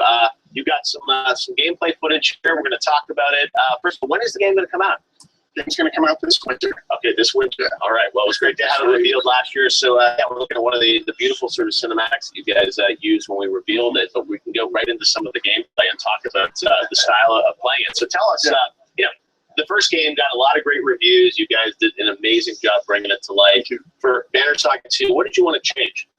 Well, several things. One of the things we took away from feedback we got from the first one was the players really enjoyed the in-game cinematics and the cutscenes and the fully animated scenes. So we're trying to fill the game with more of those, use them more throughout. Yeah. Yes, instead of all up front. I know they're not easy to animate such beautiful scenes, but there'll be a fair amount of this sort of as you play through the game. Yeah, we've got a lot more scheduled. But the other thing we did is I watched about hundreds of hours of Let's Plays. Right. And Twitch and stuff. So we got a lot of the good feedback from the first one. We're going to be changing some of the stuff to this one. Wow. Yeah, we're in general we're trying to tell more of the story through the battle. The battles are more cinematic. Things happen. There's more variety. Certainly. And these are interspersed throughout. So it's awesome. Well, very, very cool. I know we're going to get a look at some of the gameplay here so we can see what it's like in action as people play through this. Now, here we go. So let's talk a little bit about sort of what we're going to see here as you guys walk us through where we are in the game and how it's going to play. This is the very beginning. It's sort of the intro tutorial, and you're going to see it's a lot more cinematic feeling than in the first one. Right. So it sort of sets up the scenario by showing you some cinematic battle before it lets the hero come onto the battle and join it. Incredible animation. That's the thing that people know. This cutscenes are great, but then we look in engine stuff is absolutely incredible. Yeah, that's all done by Powerhouse Animation in Austin. These are all rotoscope and rotoscoped animations. That's me shooting the arrow. The actors are all us. I'm the dredge. So I'm the big guys. So what happens when you're indie? You get to sort of put multiple hats on. Or you get concussions doing this stuff. So the biggest thing you'll see, there's a lot more combat variation. The first one, a lot of people said, "Oh, the combat's great, we love it," but there wasn't enough variation. Yeah. And in this one, you're going to be seeing a lot more. Absolutely. So as you play through this game, obviously, this perspective stays the same. But tell us, I mean, it's sometimes deceptive about, it looks so beautiful, but there's so much strategy in this game as well, right? I mean, tell us a bit about sort of the interface and what it's like as you play through this game. Well, one of the two things that we have here is the strength and armor dynamics. Right. So you've got to whittle down somebody's armor before you hit them with strength. But each character also has one ability that they could do and a passive ability. Okay. And in this one, in Banner Saga 2, we're going to be introducing even more. Right. So we can't talk too deeply about that. We've got I think we're up to 37 heroes now in the game, each one with unique abilities.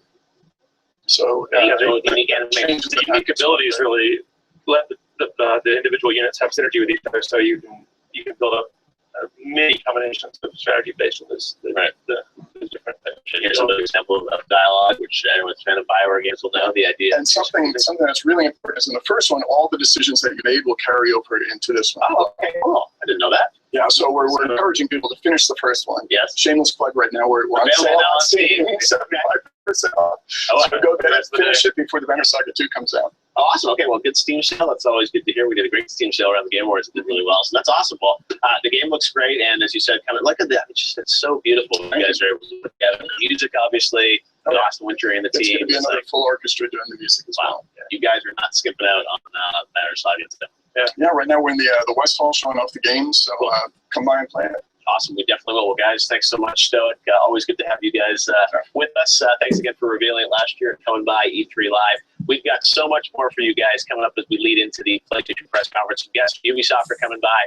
And, of course, we've got Sony live at 9 p.m. Eastern, 6 p.m. Pacific. It's going to be an amazing press conference. A great start for the day with Xbox, and it's going to be a great end with PlayStation. But right now, let's head outside to Jackie to see what people are talking about on the internet. Hello. Yes, we are about an hour away from the last of the big 4 press conferences, but right now everyone is talking about Mirror's Edge. So let's check out the E3 buzz.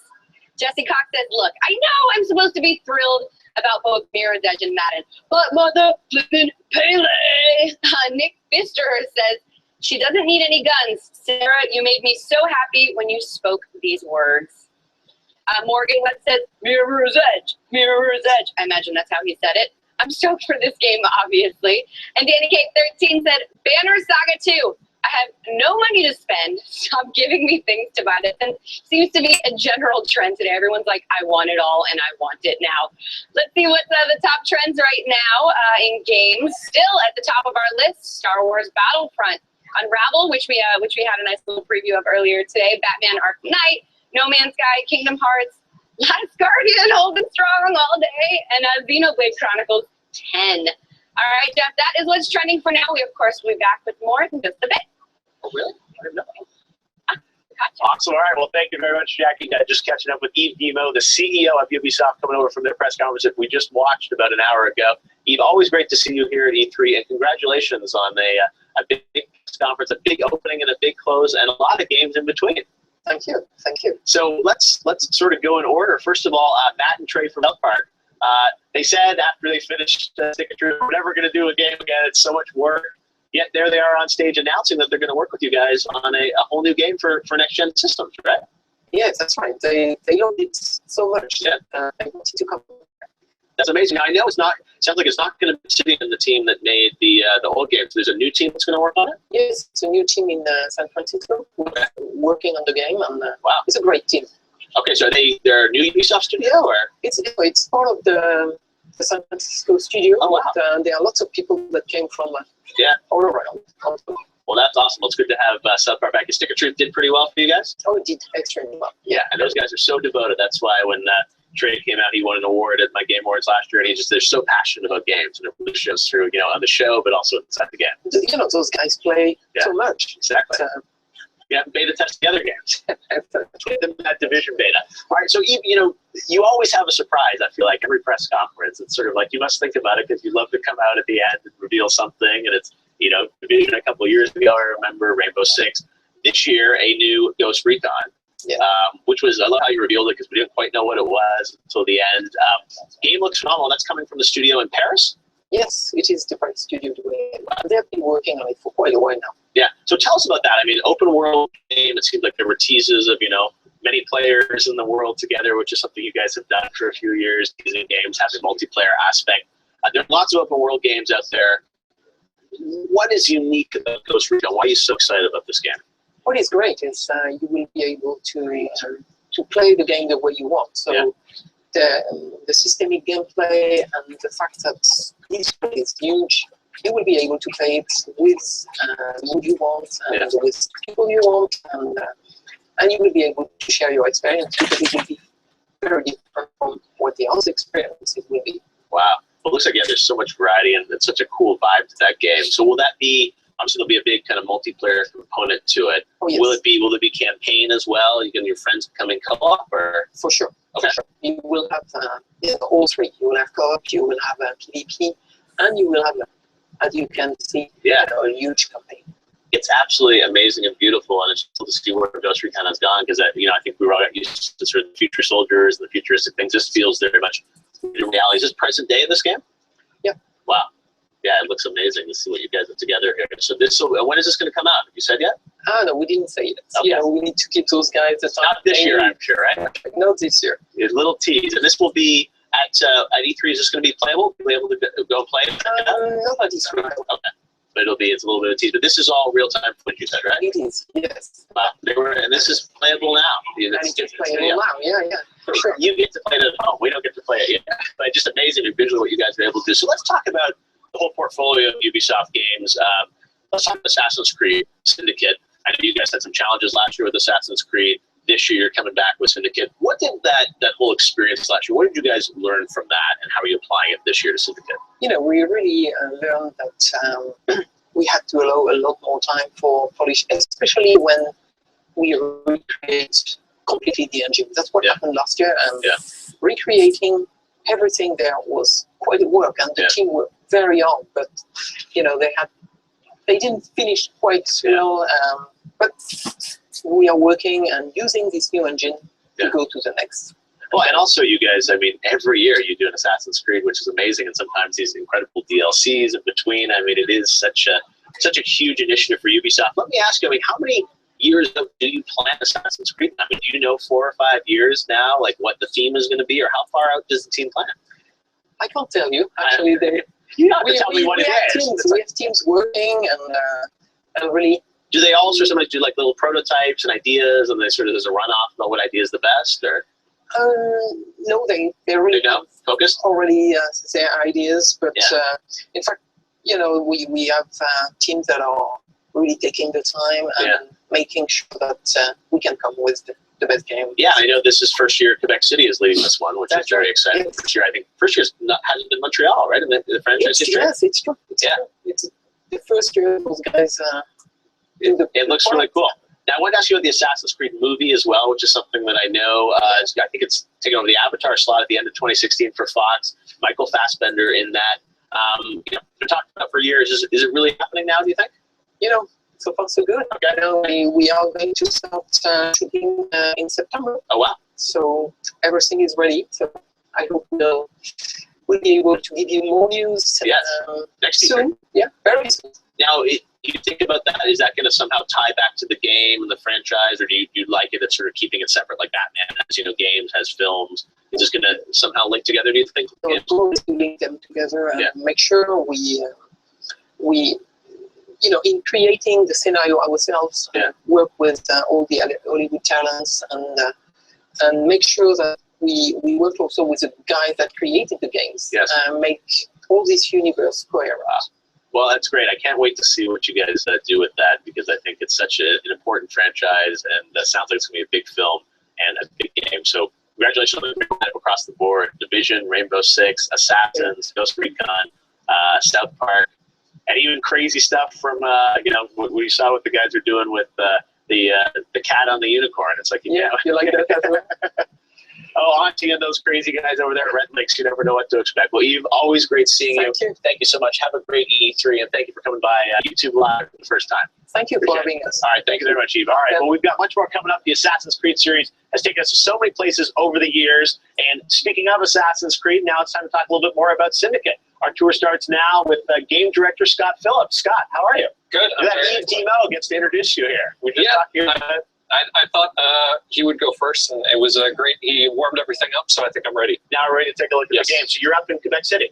Yeah, I've been up there, and I think there's a great team that's really super excited about our first Assassin's Creed. All right, let's take a look at some footage here of Syndicate. Now, you know, this game, I think, you know, people love the sort of the tone and the vibe. But we've had our top hats.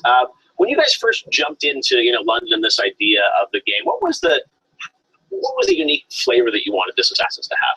Well, this is the first modern Assassin's Creed. Yeah. So by bringing it to 1868 London, what we've allowed is new things like the horse and carriage, guns. You're really set in the era. So Assassin's Creed has always been about that sort of historical gameplay that you can experience that era. And so the Industrial Revolution really brought us to this era where there was both a very medieval society as well, and a little bit of London, but then you also have this very advanced center of the universe, London, that's bringing you new steam engines, trains, all sorts of advanced technology that really brings it into a new era that Assassin's Creed has never seen.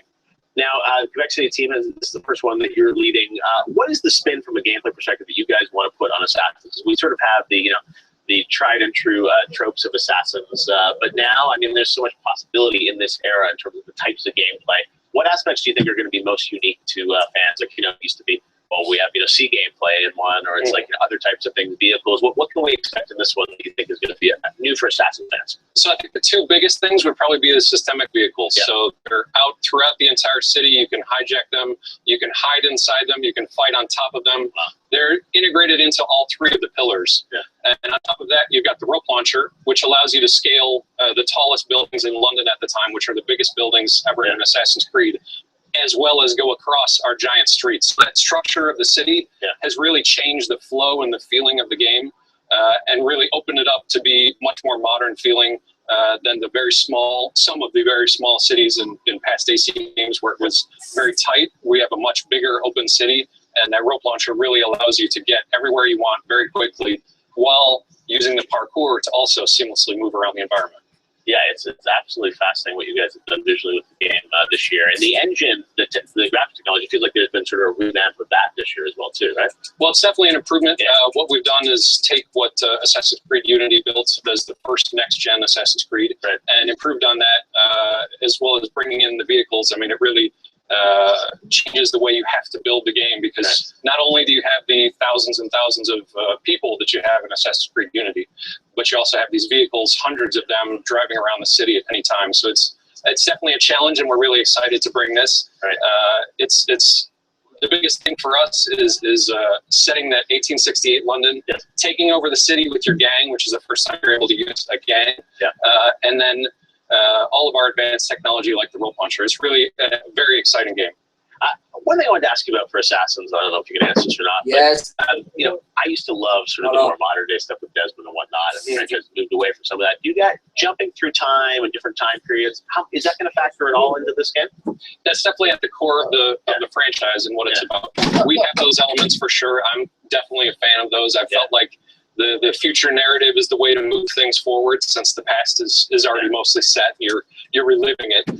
So we do move things forward in the overall story of the franchise, as well as bring some new characters, as well as some old favorites. Go in there somehow. There's definitely some old favorites and some new characters as well. So it really ties in the whole story. All right, well, we can't wait to hear more about that Assassin's Creed Syndicate. Can you tell us when it's coming out? It'll come out in October on PlayStation 4 and Xbox One, and we are playable at the Ubisoft booth at E3. All right, we will come by and get hands-on with Syndicate. Thank you very much. We're going to head on outside again to check in with Jackie. Jackie, what's going on? Hey, everyone is super stoked on Assassin's Creed and the fact that it's set in London and all sort of steampunky this year. So let's head to the E3 Buzz and see what they are talking about. Geek Paragon says Assassin's Creed Syndicate, where the Illuminati convinced the Woolwich scum to move to North London. Confirmed. Con JMK says Assassin's Creed Syndicate is so immersive, you could actually smell the charity shops and kebab houses of London through your console. Oh, if only that were true. Star1785 said Unravel is just too adorable. We heard a little bit more about that earlier, this whole E3 yarn thing. Got hands-on with the game and absolutely loved it. And Leon Henry is talking about Ghost Recon. Tom Clancy's Ghost Recon Wildlands is Ubisoft's new open-world bang-bang shoot stuff game. And nobody is mad about that. All right, let's take a look at what's trending along the big three. It's been looking good all day. We're almost up to 100,000 tweets, and that's only in the last 3 to 4 hours. And that's on all three of the big consoles, PS4, Nintendo, and Xbox One. And everything we've been talking about today is still the tip of everyone's tongue. Assassin's Creed, Star Wars Battlefront, Mario, Wii U. And of course, we still have one more conference to go in not too long, so there's going to be plenty more to take a look at. So we will send it back to Jeff in the studio. All right, well, thank you very much, Jackie. One of the biggest announcements at today's Ubisoft press conference was For Honor reveal. And here to dig a little deeper into this new IP is Ubisoft Creative Director Jason Vandenberg. Jason, up in Montreal, the team has been working away on this game. Yes. Lots of rumors about what you guys were working on, but today you had live code on stage, lots of people playing it. Yes. So tell us about this the concept for this game? Where did this come from inside of Ubisoft? The game actually came from this long desire I've had to play a game like this. It's as simple as that. Honestly, the inception of this was just honestly it's about 10, 12 years ago. I was walking down the sidewalk, thinking this training station with longsword. I started thinking about controllers. I started thinking about how we could do sword fighting. I started thinking about the right stick, and now the gameplay sort of came together. 10 years later, I found this. A decade ago. Yes. Wow. Yeah. And now it's coming to life, and it's amazing. So tell us a bit about the idea of mashing all these sort of worlds of warriors together. I mean, it feels so fresh to me. But what is in the gameplay? What is it like? I mean, it's obviously is it geared just for multiplayer? It's based on multiplayer, but it's really the goal is to to give you a controller scheme, let you play as that warrior, let you really fight a duel, make you believe that you're engaged in that. Right. If we pick the Knights, the Vikings, and the Samurai, of course, because this is a great legacies of history, right? Those are the things, and who wouldn't want to see that battle, right? That fight is amazing. No, and I love it. It feels very rooted in reality. It's not fantastical in any way. I mean, it's what's real. So when you put your hands on the controller, you had a bunch of people there playing together. So these are sort of how many players will be together? It's 4v4. 4v4. The mode we got on the floor is Dominion. It's 4v4. Okay, so really 4v4. You guys all jump in together, and you can pick sort of whatever character you want. You can pick what hero you like. Each faction has its own set of heroes you can select. A hero is a weapon, suit of armor, and sort of a style, and then you customize those. And then you run the battlefield and start fighting. Now, are these sort of set up as like a series of skirmishes, or do you put levels together, or how do you play through it? It's a match. It's a match. Yeah. Dominion lasts about 8 to 10 minutes long, and it's you're taking capture points in the field, and you're defending them against the other players who are trying to take them from you. I love it because it feels so different from a multiplayer game in terms of how it actually looks and plays. Not sure that's partially by design, right? It's the whole thing. The center of the innovation we're bringing you is this thing we call the art of battle, which is the way it works in the controller, right? You're driving with the left stick around, and when you see someone you want to fight, you're pulling that left trigger and lock. Okay. And then when you lock, your right stick becomes your stance. So your weapon is you're holding it to the right, or to the left, or to the top. And when you're holding the weapon, that's where you're blocking. So if I'm the top and you attack the top, I'll block. I see. So this is something where you see in the footage, you really need to go hands-on, I guess, to really understand how this scheme works. Which is why we're here on the floor with 100% playable open to the public demo. We have the best pods on the show 43. Everybody can play it. Because you got a chance to really get what is how it's working. Tell us about upgrading these characters over time. I mean, when you jump in, are you going to be able to sort of, kind of gear up your hero? Yeah, we'll have a progression as you play. As you play through each hero you play, you'll be able to switch to them as you like, and each hero will have their own progression, a set of customizations and sort of thing you can enhance, and then modify your gameplay in certain ways. You'll have, of course, sort of an overall progression that you're playing through. We'll talk more about that stuff in the months. So you have 4v4 with the traditional kind of offline campaign for this game? Yes. Yep. That will focus, give you that feeling of being that warrior, right? In a whole different environment. We really want that part to be its own reason to play, right? We're not going to be talking so much about that this year. This year, we really just want to put the controller in your hands and see all this control scheme. Show you guys and make first contact and see if it works. We've been playing it for so long, right? I mean, we really want to see what people react to. It's a whole new way to fight.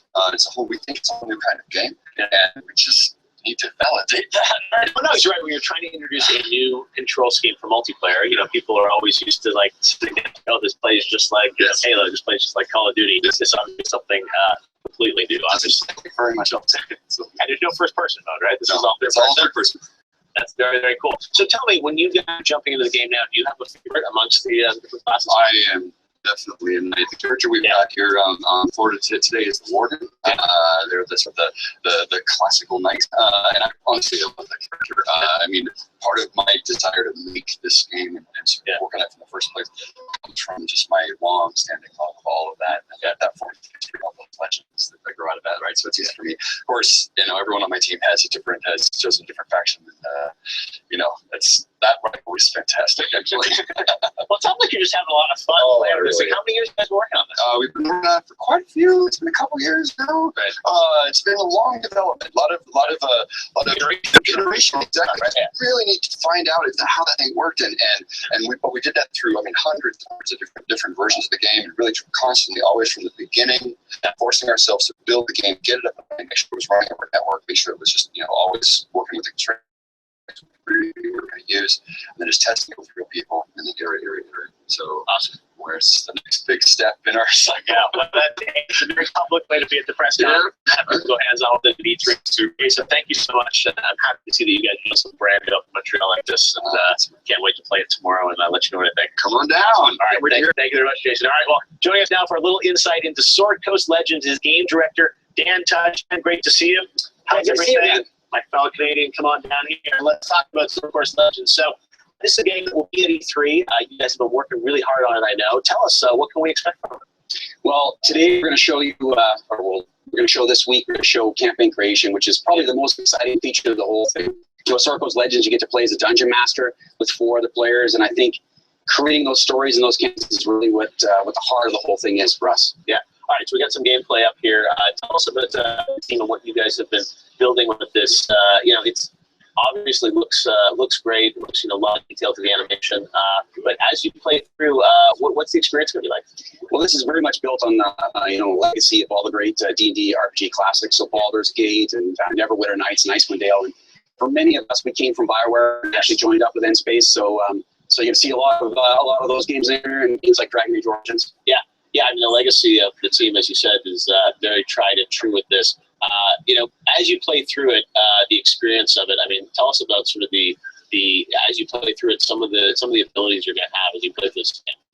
So you've got pause and play, so it's party-based tactical. You've got pause and play, and if you're playing with yourself, you've got companions that you've met along the way, and you control those as much as you would in Baldur's Gate or Neverwinter. Pause the action and that. And if you're playing multiplayer, which is something that you've brought in real people from outside the world, within the world, and you're playing with them cooperatively. How many players will support? 5. And the 5th being the Dungeon Master. Yeah, cool. So that must be fun to be the DM and just like people like from Baldur's Gate and whatnot. This game, where's it in development right now? We're about 3.5 months off from completion. We're getting close, yeah. So we'll see it later this summer or fall? Yes, we'll see it September 8th on PC and later in the year on great, so it's going to come consoles as well. Yes. All right, well, it looks very cool. Sword Coast Legends. It's nice to see D&D coming back in a big way for fans, and PC is the place to start. That's right. A lot of fans there. So, Dan, thank you very much for the sneak peek at Sword Coast Legends. We've got much more coming up, but right now, for another exclusive here on YouTube Live at E3, joining us with the world premiere live demo. Below is another Canadian. We've got lots of Canadians here. We've got Dan, and now we've got Nathan from Cappy. Nathan, to see you, fellow Torontonian. I grew up in Toronto. People don't know that.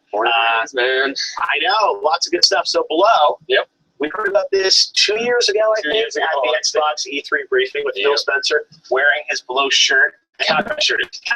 That's right. I think he's actually going to be wearing a Below shirt on stage when he comes to do your show, right, Phil? Yeah, Bill. No, Bill's coming in. All right, we'll see. Oh, there's Phil Spencer right there. He doesn't have the Below shirt on. All right. Nice try. I know. Probably has a whole. I'm clowning.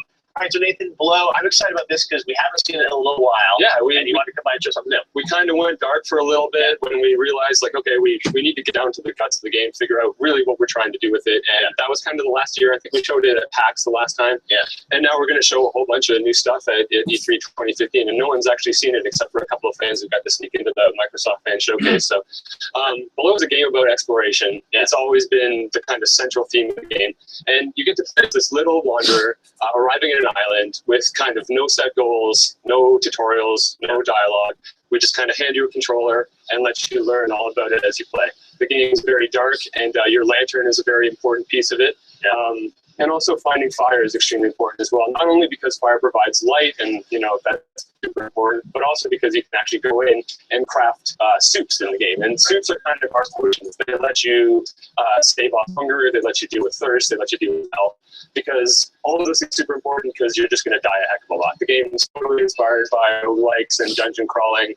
So the way that you play the game is you hop in, sword and shield combat, probably going to die, learn a bit about it, come back in. And because the game is so exploration focused, actually letting the players kind of define their own story. There is a story to the game. We've written it all out, but we're not telling any of it through text or dialogue. It's all there in the world for players to find. Wow, well, I mean, you guys are known for incredible art style, music, and just the ambiance of the world. Too, but Jim Guthrie, who did the soundtrack for Super Brothers and Sorcery, is back working with us again on the soundtrack for Below. Super exciting. I mean, we call him the maestro. He's our favorite dude. So it's a great collaboration. We're super happy to be working with him again. So tell us about, I mean, it seems like there's so many environments in this game, and it feels like it's a little claustrophobic at first, right? Yeah. And I guess that's by design. For sure. And the whole game is built around this camera angle, the fact that you're kind of zoomed out. And there is a little bit of zooming in when you're in combat, so you can see a little more. Right. But you start off in kind of a more natural world on an island, and then you end up going through some caves with natural flora and fauna, dogs and bats, and then as you explore, you end up climbing down huge cliffs into new areas, like the catacombs that we're showing here. This is a new area that we've never shown before. Yeah. They're actually fighting against weird humanoid creatures that they're actually part of a cult. It's just so cute. It's so like twisted but cute because I mean, the fidelity of the animation is incredible. You're in big combat zones. So tell me, I mean, the character, obviously, as you go through the game, you're going to continue to progress. So that's so what does this game look like, an hour 10? Well, the interesting thing about it for us is that we're not trying to build an RPG experience. We're trying to build an experience that the player learns about the game entirely through surviving, through exploring, and definitely through discovery in general. So you might find new weapons. That's how you upgrade. You might be able to figure out how to craft better items, how to craft stronger suits. It will actually help you delve deeper. But there's no hit point increases. There's not any kind of level ups or any of that. It's all about surviving. And that learning is the kind of, it sounds super hokey, but learning is the way that you level up in the game. You explore, and you're actually building upon lives, right? You're not playing just one character over and over and over again. You're playing a sequence of wanderers arriving at the island, building off of the lives that have come before it. So if you achieve a goal, maybe you find a special item but die partway down, that item stays with your corpse. So you got to go find that corpse if you actually want to retrieve that item. You can choose to ignore it, go down a completely different path. And this is all being procedurally generated. Every time you start the game, it builds an entirely new dungeon with entirely new levels. I mean, we're super stoked. We're really happy at E3 showing it at the Microsoft booth. They've been huge supporters of this game since the very beginning. Spencer standing beside you. I would have said that if it wasn't here. But it does help that he's here because he's here. Exactly. He's watching live now. Well, the game looks incredible. I know he's working on it for a long time. This year, next year, what do you think? We're really pushing for this year. Yeah. If it slips, it'll be very early 2016. You're too busy working on that Shu Yoshida. Also, Time Force is here. Time Force, exactly. You guys got a busy E3. Something with each platform. We love that that's possible in video games as an independent developer right now. That a studio like ours, 10 years in, can be working with a whole bunch of amazing partners who are super supportive. Wow, you guys are an amazing studio. This is great stuff, Nathan. Thank you so much for coming by YouTube E3 Live. YouTube Live E3 is presented by our friends at Grand Mercy Pictures and their new sci-fi action thriller Selfless. God created man, man created immortality. Selfless opens July 10th. Now let's take a quick look at Selfless. I'm dying. For the last 6 months, they sold him a second chance. We offer a new body. Engineered for perfection. And you can have all of this money, it costs one, you can have all of it. What he's about to discover, such as wrong with someone else, paid the price. There is no progress without sacrifice. Selfless, rated PG-13. You're with us this morning, and many of you were, millions of you. You saw the Microsoft briefing for Xbox One, and it was an incredible show. I said earlier that it was, I think, the best briefing that Xbox has done in its history. And joining us now to bring us up to speed on everything Xbox is doing is the man you saw many times this morning, Xbox P3, Phil Spencer. Phil, how are things? Things are good. Yeah, it was a great feeling to get the conference to start it, have the work that the teams are doing show up, and see the fans on the floor. I mean, that moment when we announced back compat, I thought the roof was going to come off the Galen. It was fantastic. And you're also doing a real thing this week, Xbox Fan Fest, where you had 500 fans that lined up in Century to get passes not only to the press conference, get to the party, they get to go to E3. Yeah. And that's Xbox Nation, right? Well, I thought Todd Howard said it really well at the Bethesda event last night. This is the best week of entertainment, and you bring the fans in and the passion that they have. And I'm not into the platform thing, but just the gamers and wanting to experience E3. It's great. I was just over at the Fan Fest. They're all playing the games, playing Cappy's game, which is great. I'm a big fan of theirs, but. Having the fans on the floor, having it here at E3, this is what it should be about. So out of all the things you talked about this morning, what was most important to you? I mean, you guys spend months sort of thinking about what you're going to talk about, what you're not going to talk about. Yes, debated, but I mean, everything seemed to land really well. Lots of big games on stage. Was there anything that meant the most to you this morning? For me, 30th year of Rare is something that was remarkable to be in the studio for 30 years. I thought Rare Replay were the games that they've been working on over the years on so many different platforms, and then leading right into a brand new IP, something that they're building from the ground up. It was a great opportunity. Opening Halo 5, it's just a strong lineup this fall next to the group third-party games. But the Rare one for me was special, just that known that for such a long time. I think we're excited that they're back to doing, real sort of, games for gamers. Yeah, it was up. Give them the reins and said, you guys build what you want to build. Greg Mail, who I've known for years, is there. Craig Duncan running the studio. There's just a great opportunity to have the creativity that Rare has built over 30 years and then look forward on what they want to make on gaming. Absolutely. We talked about Halo. Josh Holmes was here earlier. That game looks phenomenal. Gears 4, Rod Ferguson's going to be by as well. That's going to be coming out. So that'll be a big game for next holiday for you guys, right? Next holiday looks fantastic when we start looking at the lineup. I'm excited about getting to Gamescom and getting to show Scalebound, Quantum Break, and Crackdown. Those all going to be in 2016? I haven't announced dates for all of them yet, but I mean, the lineup next year is looking incredibly strong when I look at those games.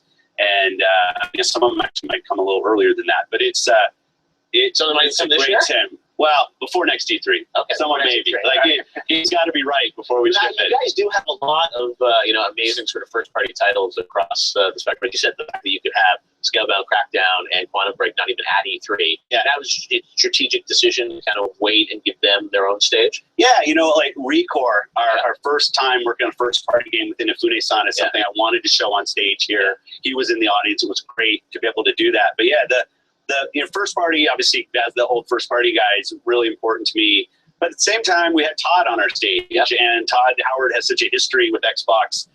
And we'll still have Call of Duty, Destiny, and Star Wars Battlefront. We'll have great third party games in the mix of the first party games. It's just what Xbox gamers want. Right.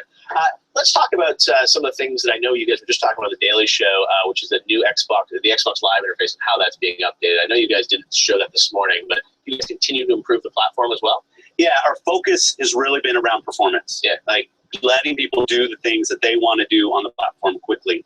And I thought we had some real improvement that we could make. I think people will see it this week. The changes there, the common tasks are about 50% faster for people on the dash, and that's important. I'm on our dash, as people know, almost every day, playing games, interacting with people, and there are just certain things I thought we could make better. And team has stepped up, just like they did with backward compatibility, and I like the looks of the new UI. One thing that I think people were speculating about just naturally as they do is at what point you might design the Xbox One, a smaller one, improve other elements of it. You didn't talk about that at E3. Is that something that's on the roadmap? Yeah, I think when you look at the full generation, you always see redesigns of the hardware. I expect we will do the same. But when I think about what gamers really need out of the box right now, it's the form factor. It probably isn't the number one request of, hey, can we do something with the plastic? It's more about the experience, the service, and the games. So that's where I've decided to focus the energies of the team, and I like the way it shows up. But yeah, I mean, over a generation, you'd expect that there will be enhancements made to the industrial design of the box itself. Right. And you also have that cool new controller, which is definitely for the core. And it's interesting that, now Xbox has really pivoted in a way where it's like that's for the core, whereas, years ago it was much broader focus about Kinect and things like that. Kinect, people still have it. There's some examples you had in the briefing where people could, call out to get a screenshot taken and things like that.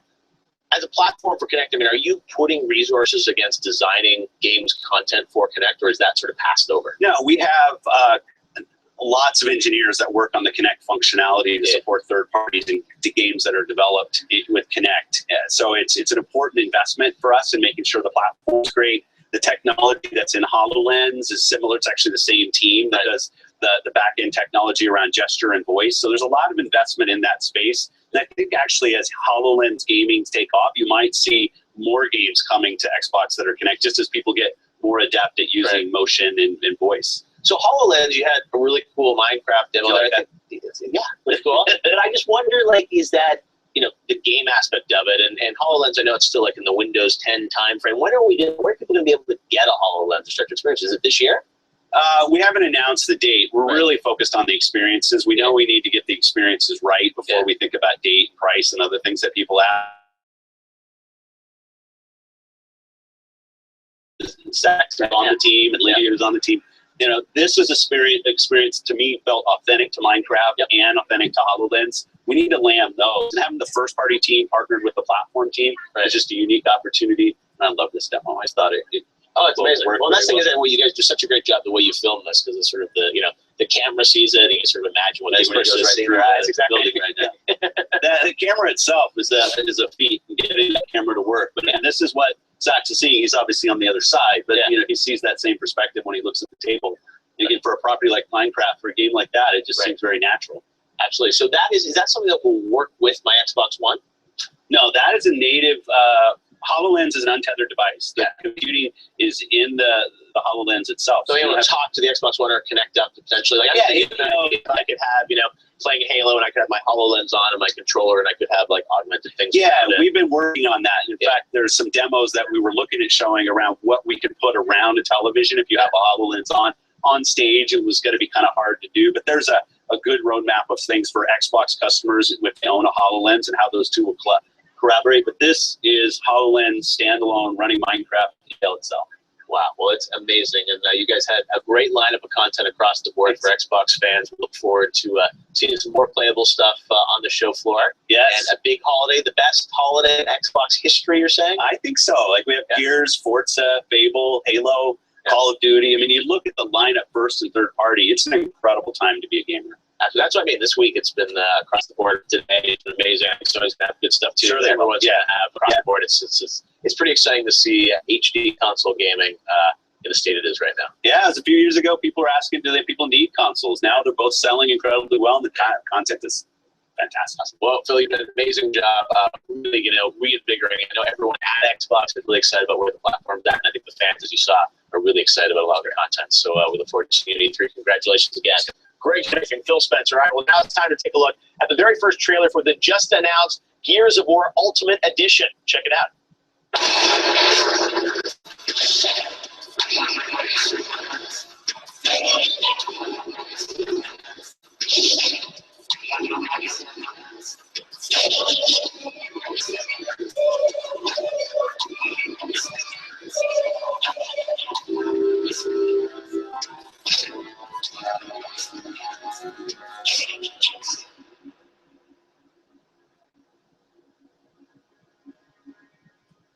This is going to be awesome. All right, joining us now to dive a little deeper into Gears 4 studio manager for the Coalition, Rod Ferguson. So, Rod, two things you announced earlier today. Yeah. We've got Gears in August, and then Gears 4. Just Gears of War 4 or Gears 4? For E3 and the tease, it's Gears 4, but the actual product will be Gears of War 4. Gears of War 4, and that'll be coming holiday of 2016. Correct. All right, so let's talk a bit about Gears 4. You are obviously a veteran of the Gears franchise, now up in Vancouver. Right. And, you know, Phil, I think, tasked you with sort of bringing Gears back to life.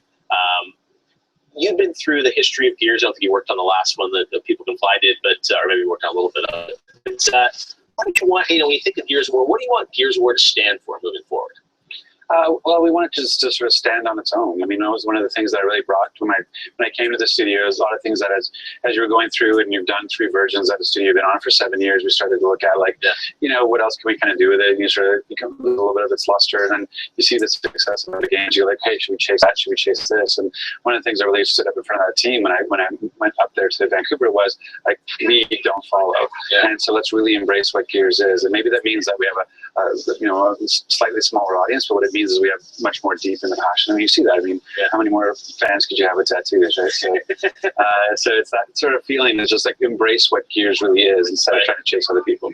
Now, obviously, we're looking at amazing footage of how the game is going to play. Tell us, I mean, the experience of Gears 4. What is the story? I mean, since how does this fit into the Gears universe? Oh, well, we're not saying anything really about Gears 4. Okay. So basically, it's what you saw is what you get. I mean, one thing we mentioned is that the female character in the wasn't really, in the tease was not really identified, and so we're letting people know she's called Kate. Okay. K-A-I-T, and there's JD and Kate are the two characters. But yeah, it kind of is what it is. It's a teaser to kind of get people interested and understand that and the fact that I was playing it live on stage and probably visibly shaking because there's several points of failure in that come up. Yeah. But yeah, so it's kind of is what it is, and so now we're really focused. So that's not going to be Gears 4. People won't be playing E3 or anything like that. No, right now it's all about Ultimate Edition. Okay. So we announced the beta today. Yeah. We've got it in the booth, and so people can go and play it. It's sort of this modernized Gears 1 multiplayer where it's sort of the best of Gears 1 plus sort of all the refinements that we could bring in from the other games that followed it. That's very cool. And now with the backwards compatibility announcement, does that mean we're going to be able to play all our old Gears games too? Time will tell, but yeah, that definitely is sort of where you can see that going. Exactly. Well, it's so cool to see what you guys are doing with the Gears franchise. Obviously, 4 going to be big. You've got another year and a half on that. But Ultimate Edition, you're overseeing that as well at Coalition? Yeah, I mean, it's sort of kind of, I oversee sort of everything that's going on there. But we have a great team, and executive producer Mike Crump is making sure that's taken home and making sure. But yeah, I'm sort of just going to keep my foot in, helping sort of direct what we wanted out of the cinematics and with what I felt was important to the fans, and sort of making sure we were staying true to what Gears 1 was. Awesome. Well, it sounds like there'll be much more coming from the Coalition in the year ahead. So Gears 4, we got the tease. We'll get a little more information down the road, I guess, on what that's going to be. But how will do you see this as like the start of a new trilogy, or I mean, how do you view Gears 4? Is it a reboot of the franchise, or? Yeah, I think to me it's a new beginning. So what that means in terms of endings, I don't know, but it definitely represents to us a new beginning. And I think I like this idea of delivering the first at its best. This idea of going back to the roots and sort of getting the audience caught up on where it all started, and then being able to have sort of this new start with Gears 4. Yeah, it's exciting time, and you're definitely the right guy to do it. So, has Cliffy B tweeted you his reaction yet? I've seen a couple of his reactions, so it's good. What do you say? Yeah, I mean, he's definitely excited to see us get on stage. I don't think I'd be a lot of fans going like, bring Rod out already. Like at the closing of the show, I think it's a little bit tense for some people. But yeah, I mean, overall, Cliff and others have had a really great reaction to it. Awesome. All right. Well, Rod, great to see you. We'll hope to see you again soon with more on Gears 4 and Ultimate Edition we can check out in August, right? Absolutely. Awesome. All right. Well, thanks very much. Over to you, Jackie, to see what's happening in the social sphere. Yes, let's head on over to the E3 Buzz where everyone is talking about For Honor at the moment. The Strippin said, For Honor is chivalry's good-looking son. I am in. So Hinky said, can't wait to try that game tomorrow. Hashtag For Honor. Merck said, buying the heck out of that game. I don't know what that looks like, but we'll give it a go. Jessica Chobot, we had in the studio earlier, said, I cried a little during the HoloLens Minecraft demo, though, Xbox E3. I think we all kind of did. Suicidal Steve said, fantastic seeing all those games from YouTube E3 with Jeff Keighley. Top-notch stuff. I don't know how Jeff does it. He is a machine all day long. And Amp Kick says, all I got to say is Gears of War on HoloLens would equal a mind-blowing experience. Xbox One should change to Xbox WON. I think we all sort of got a little bit drooly, and then Phil Spencer didn't give us any sort of release date on that, but we wait with bated breath. Looking at our top trends right now, Star Wars Battlefront has been in the lead all day long. As I mentioned earlier, these numbers were reset a few hours ago to sort of even the playing field halfway through the day. Unravel is something that people are super stoked on. 481 tweets in the last few hours. Batman Arkham, Kingdom Hearts, No Man's Sky, and always at the bottom, and Last Guardian. As always, this YouTube Lives at E3 What's Trending update is presented to you by Gramercy Pictures Selfless, starring Ryan Reynolds, in theaters July 10th. And also, we're about 15 minutes away now from the final conference of the day, the Sony press conference. So make sure you send us all your questions, what you're excited about, what you're not excited about, at hashtag YouTube E3 and at YouTube Gaming. And now we're going to send it back to the couch, where Jeff is with who? Back and forth, Jax. That's right, 15 minutes until PlayStation. I can't wait for that. But hot on the heels of this morning's huge announcement, here is Rare studio head Craig Duncan to tell us about more about Rare Replay. So, Craig, Phil Spencer was just here talking about how he said to you guys, an important history, 30 years of Rare. Replay is, the game that I think a lot of fans wanted to see. We saw a really cool teaser, sort of in the press conference, very dramatic about how it's revealed. But I just want to ask you about, how's this thing play? Yeah, so is it just a library of all the old games remastered? Or? It's every one of your gaming memories in the way that you want to remember them. So I think, a studio like Rare, 30 years, our industry is barely 30 years old. Yeah. different eras of Rare games have touched different players in different ways, and everyone has their favourites. You know, mine was as a 13-year-old teenager playing Battletoads. Like that was just my era of gaming. Wow. And you know, but equally, I can share games that were made in the 80s and 90s with my 12-year-old son that, you know, just can't even comprehend why, you know, there would be a sprite-based game called, you know, Snake, Rattle and Roll that's difficult and complex. And what we've done is try to recreate these in the way you would remember them, but then add, you know, cheat modes, and we've got this great feature where you can rewind the gameplay. So, you know, games were tough back then, and when you kind of get stuck, you can rewind and go back. I know that's a rewind feature. We can go back in any game. In any game where we, so anything up to our 360 era games. Basically. Oh wow, that's really cool. Because I imagine, you know, remastering them is, you know, not an easy task, and bring them up. Did you guys do that all at Rare? Did you work with a bunch of studios? We done most of the work at Rare. We worked with a couple of outsourced companies to do some of the tech work, and I think with that, you know, we sat as a studio a year ago, and it's kind of funny just seeing everything realised now, and we said, year from now, 30th anniversary. So what do we want to do? How are we going to celebrate? And we could do a film, we could do a documentary. Actually, a ton of documentary footage went into Rare Replay, so there's origin stories for the games. I didn't know that. So you have like video footage of it? Video footage, developer interviews of current staff, ex-staff. Stampers in it? Stamps on in it, but we did have Greg Mills. Greg Mills went out and showed the build to those guys, and they sent us a lovely kind of message, just in terms of like really liked the way we'd done the engineering and the creativity. Yeah. And it's just a celebration of 30 years of gaming. It's a celebration of everything Rare's done. And not bad for $30. That's a great package. $30 or £20 in the UK, and it's a phenomenal value proposition. But we really wanted to. Like, we always treat it as a gift, and we just wanted to say, hey, what better way of celebrating Rare's 30th is give the whole kind of behind the curtain of, you know, 30 great games that Rare's made over 3 decades. Really smart that you guys are doing that. I'm sure people are going to love to jump into it. So they're going to come out. So it's out August 4th. Okay. So very soon. So some of the team here on the show floor, chatting and demoing various games to people and letting people play and get hands-on. The other members of the team are finishing up and just adding those last bits of polish as we get it finished. And also working on something new, right? Yeah. So again, like if I think back to a year ago, we said we're going to show up at E3, we're going to celebrate our 30th, and we're going to announce a new IP. And then we did that this morning. And so, you know, one of the biggest days in Rare's history, hugely exciting. How big is the team working on the new IP? It's 2/3, 3/4 of the studio. So we're about 120 person studio. It's a big initiative. I mean, graphically, it looks incredible, and I can't wait to see where you guys go with it. Yeah, I mean, it's a tease. It's our first reveal. You know, to use the pirate analogy, it's the first clue to the treasure hunt that is. As a character you guys showed up this morning. So this is a game that is obviously not this year; it's much further out. But I mean, it was really us saying, "Hey, this is what Rare's working on." We do have, you know, we definitely wanted to show and not tell. So what you're seeing is real in-engine gameplay footage. Every player that's moving there is controlled by someone using a controller, and it's really about, you know, we want to show when we've got things to show. So. Yeah, later on this year we'll have some more things to show, and we can't wait to do that. We do have a notorious skeleton pirate in our studio at Rare called Captain Bones. So if people want to tweet Captain Bones at the Ask Captain Bones handle, you may get some insight on this. He will share. He's a bit power mad, so he thinks it's his game, but it's not. It's our game. But please tweet him, and he'll give you some insight. Well, it feels like it's definitely going to be somewhat whimsical, which is what we like from Rare. It seems like tease some multiplayer elements as well, right? Yep. There's, I mean, as I said in my setup to the video, it's a shared world adventure game.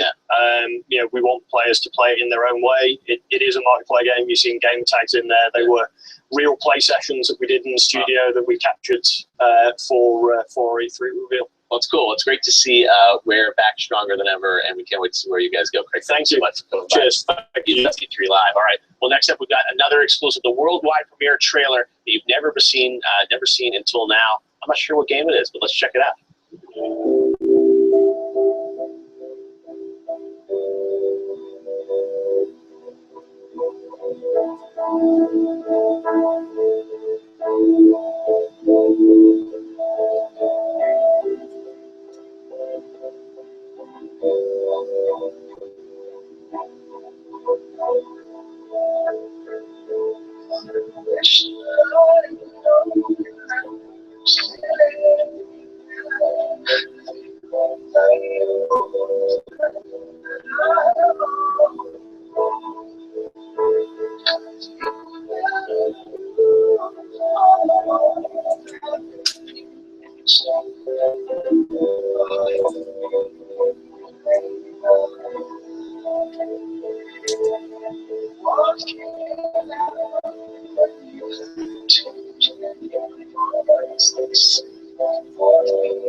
There it was, the world premiere. I'm joined by Patrice Desilets, the co-founder and creative director of Panache Digital Games, to tell us more about Ancestors, the Humankind Odyssey. Patrice, many years ago we talked and you said, I'll have an exclusive for you one day. There it is, the first in-game footage of your title that you've been working on, and we're so glad to have you here. Thank you. So I kept my promise. Yes, you did, as you always do. I remember years ago we hung out in Montreal when you were working on Prince of Persia: The Sands of Time. And I said to you, I knew you were destined for greatness, Assassin's Creed, birthing that, and now this, your brand new franchise. So tell us about this game. It's a very moody piece. We had a little glimpse at the end. What kind of game is this going to be? Well, that's a good question. I'm still in conception. So it's weird for me to be at E3 and make an announcement while we're still building the studio, the team, and the game. But you have a footage. It looks like you have an amazing engine. Is this a third-person action game? Yeah, it's a third-person action adventure game. And now it's all about reliving the key moment, this time of scientific moment. So are we jumping through time at different time periods? We start 5 million years ago. Yes. With our first ancestors called the Ororin. Yes. And we start from there. And it's all about being there. And there's not this time this meta story around it yet. Okay. And we're thinking about doing kind of like a I thought playing different little mini adventures. Exactly. But the key moment is like the first time when. Yes. So today we just showed you the first time when we stood up. Yes. And so that was what that shot was, the first time. And then that changed the entire history. And then the first time when we took fire and used fire. The first time when they're and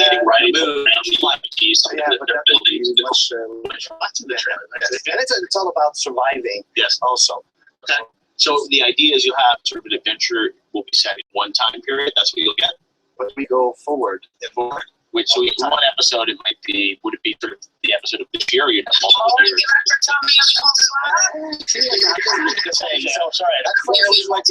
It's you in 5 million years ago, and then we'll go 4 million years, and then maybe I'll throw some curveball at you while we're designing. Then we'll jump to the future. Because it's all about creating and putting it out there this time. not building a 45 hours thing, and you have to wait. This time, it's as soon as we got something ready, we'll put it out. Well, it's a brilliant idea of jumping through time and seeing all these different historical periods, which is something that you're you're great at, and I love that you're going all over the place. So it'll be. You think it's going to be combat or more sort of? There's combat, there's surviving, there's co-op, and there is acrobatic. We were for a long period of time people that could jump all over the place. But we've been telling a lot of people that have been doing the same game since of time.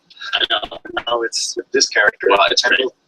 We'll There'll be a change great characters. sense of motion, and I can't wait to see the characters in the game. Patrice, thank you so much for coming by. Hopefully next year at E3 we'll see you more. And something playable next year. All right, we'll hold you to it. We're with you all the way. All right, well, thank you very much, Patrice. We're going to head back over here down to the couch as we get ready for the PlayStation E3 press conference, and joined by the guys from Funhouse and also Steven Totillo from Kotaku. Guys, how are you? We got Bruce, Adam, James, and Totillo. So, guys, we are. Oh my God, we're like 3 minutes away from PlayStation. This is insane.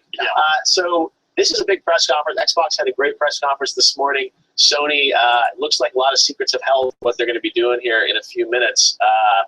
Guys, what can Sony PlayStation E3 press conference and also Steven Totillo from Kotaku, guys. Here we are. Bruce, Adam, James, and Totillo. So guys, we are. Oh my God, we're like 3 minutes away from PlayStation. This is insane. So this is a big press conference. Xbox had a great press conference this morning. Sony looks like a lot of secrets of hell what they're going to be doing here in a few minutes. And get it released. I think that's how they're going to win it if they do it. What about game-wise? Obviously we know they're going to have Uncharted 4. So he doesn't have a ton of first-party games, as Andy House has admitted, coming out later this year. But a lot of rumors that other games that their studios could be working on. Steven, what are your sources telling you? What are you predicting? Well, I've got 4 things I'm looking for. I think I can cram all 4 in for you for the PlayStation press conference. 1, development studios who are PlayStation only, and we haven't seen games from them for a while. So I'm thinking Guerrilla, the Killzone people, Media Molecule, the Little Big Planet people. 2, Call of Duty, not a Sony franchise, obviously, but wasn't at the Xbox event. So did it show up? Do we find out the DLC? Are they getting it first? Right. Vita games. Are we going to see any Vita games, or does Vita go to the way of Connect that we don't even hear about Vita? What's the legacy platform? Yeah, exactly. It's like a small, kind of looks like a football or something. And then the funnest rumor, but I don't know if there's anything to this at all, The Last Guardian, the new speculation. Everyone loves to speculate Last Guardian. Mark Cerny, the brilliant programmer, has he been brought in by Sony into Japan Studio to get The Last Guardian finally out? So that's the great rumor. But we're not. We saw him in the audience of the. He was at Ubisoft. Yeah, and we're like, hanging out next. Yeah, he was hanging out. Wasn't practicing his. Who knows? We'll have to see. So Sony obviously, the people love to speculate about what they're going to do. Any games that you guys are really looking forward to seeing? Uncharted 4, obviously, that's the one I think we know is going to be there. I think No Man's Sky will be there in some form, or at least we're going to have No Man's Sky afterwards, which suggests that they could be there in some way. Any other games that you guys really want to see that you haven't seen yet at E3?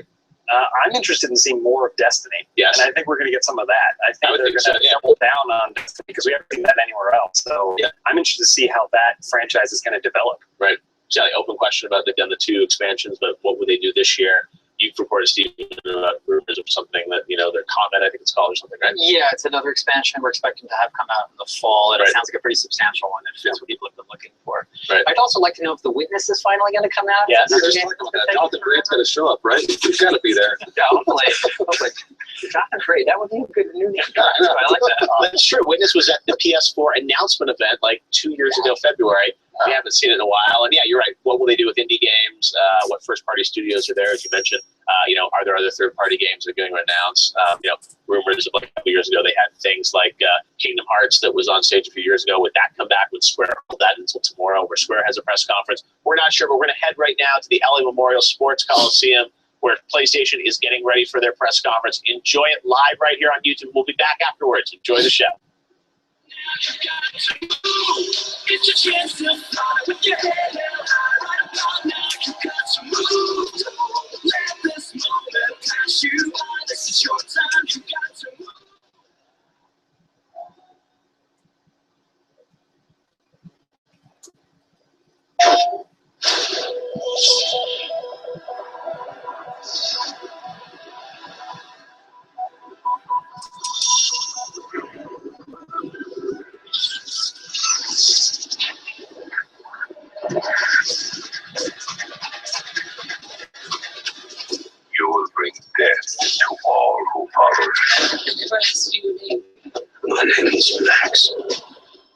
I will feel my wrath.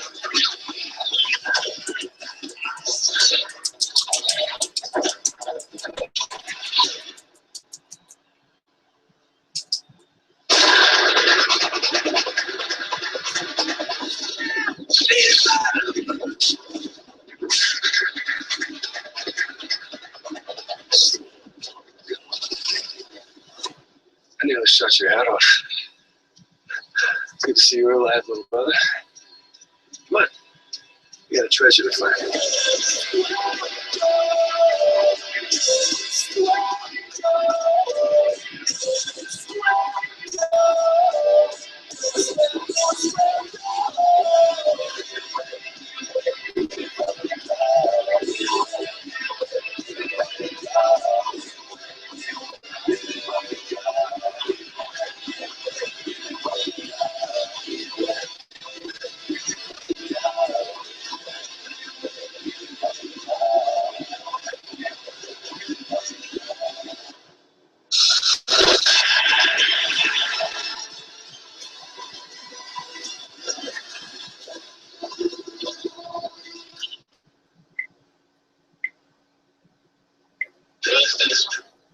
Please welcome Sean Layden.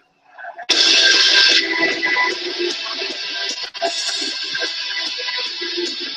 evening. Thank you. Thank you.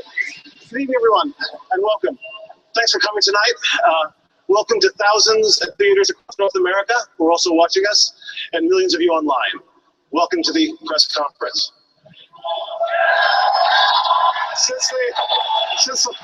Since the launch of PlayStation 4, we have seen so much creativity from developers and so much innovation from engineers who continue to evolve yet our most powerful console.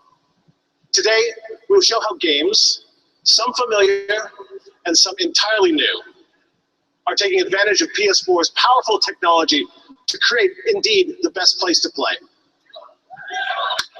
That's a clap line. That's an applause line. From our PlayStation community of engineers, creators, and developers, PS4 became the start of a new reality in computer entertainment. A reality where games and gamers come first. A reality where games and developers matter. A reality where games drive innovation, where games are filled with intelligence, insight, and emotional narrative. A reality where games are the hubs of global connection and collaboration. Indeed, a reality where games are the cultural zeitgeist. This new reality of gaming is expansive, inclusive, and boundless. And we can't wait to show you what we mean. Our socially connected network has continued to grow and represents more than traditional gaming. We have risen to the new challenges and opportunities of becoming the best entertainment experience available. What continues to excite me every day are the advances we're seeing in game development. I believe we're witnessing an historic evolution in gaming, full stop. One that is not only redefining how we play, but is broadening the appeal of PlayStation to more people than ever before. But let's get on with it. Our first game tonight has been long anticipated by the gaming community. It is conceived as a poetic story of adventure and friendship, heroism and companionship. I'm personally proud and incredibly thrilled to introduce this long-awaited game.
Yêu ơi!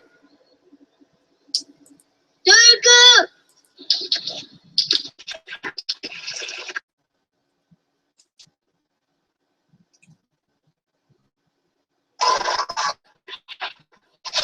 Chơi cơ!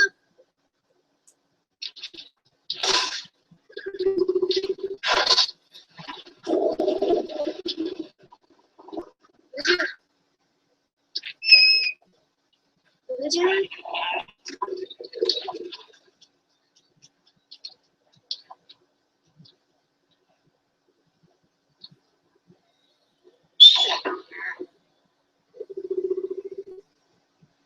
Yêu ơi! Chơi cơ! Ê! Ơi! Ê!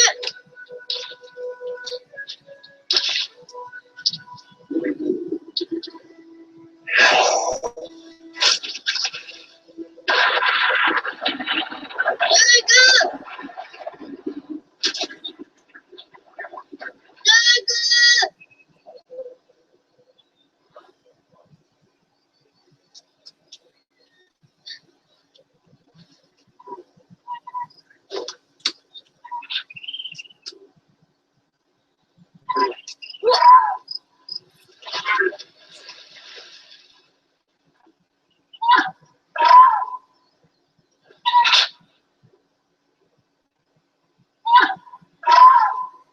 Hết chị.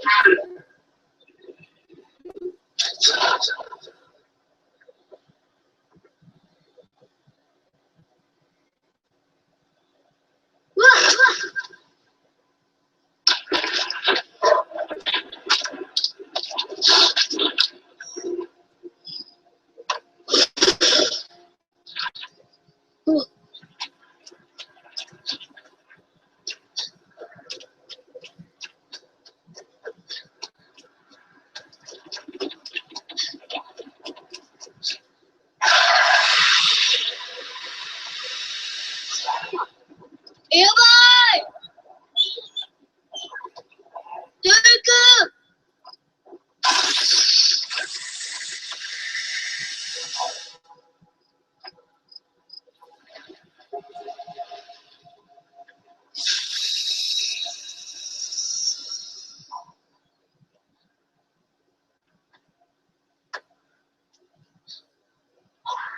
Yêu ơi!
could not be happier standing here today.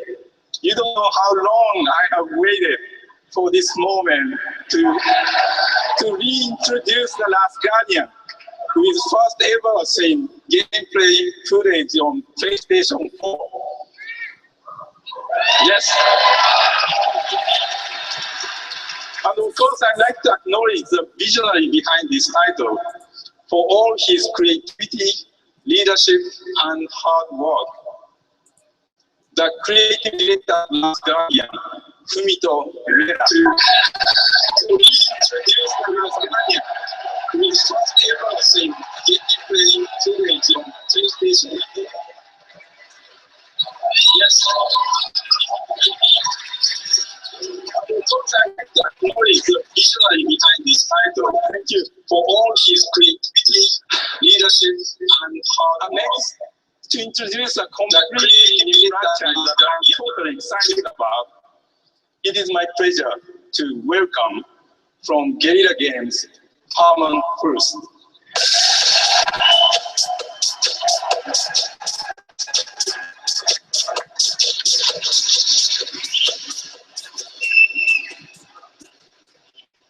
Once every decade or so, game studios get a rare opportunity. An opportunity to leave behind the comfortable and familiar, to conquer the challenge of exploring exotic new horizons. It's been a long journey getting here, but today, on behalf of everyone at Guerrilla Games, I am delighted to finally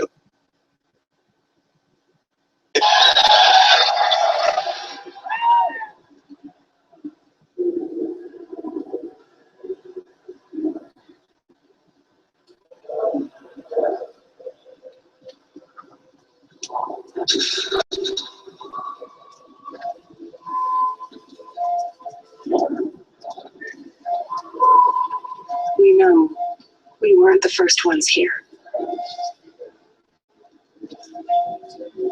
Our stories speak of the ones that came before. The old ones.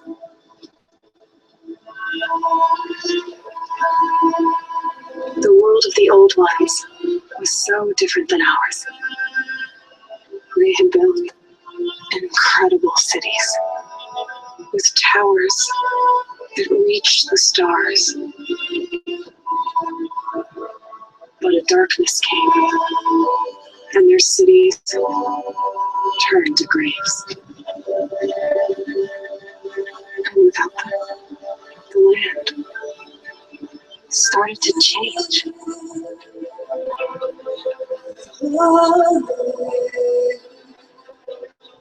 Their great cities faded away. And in their place came new life.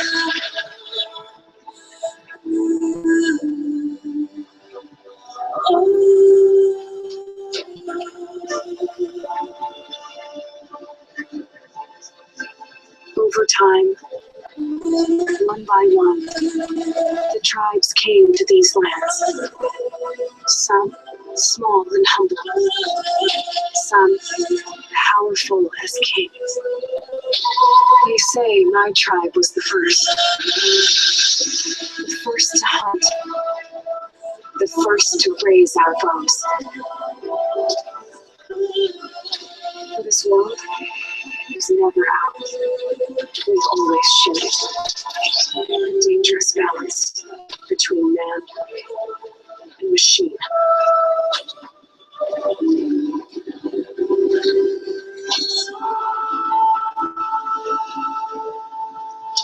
There's the herd. Finally.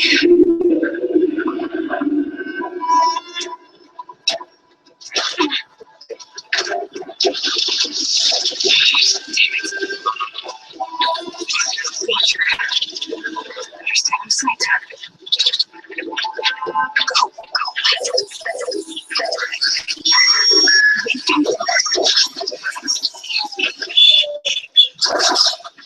Sorry, little one. I don't want you to call for help. Perfect day for a hunt.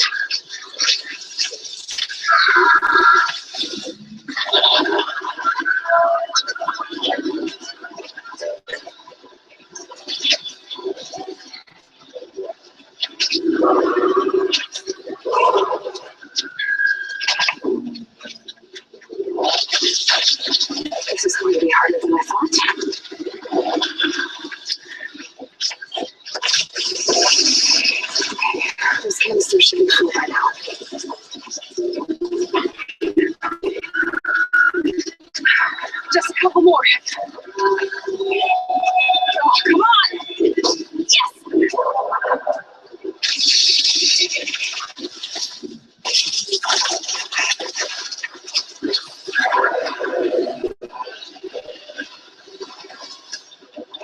Here we go! Oh, someone's angry!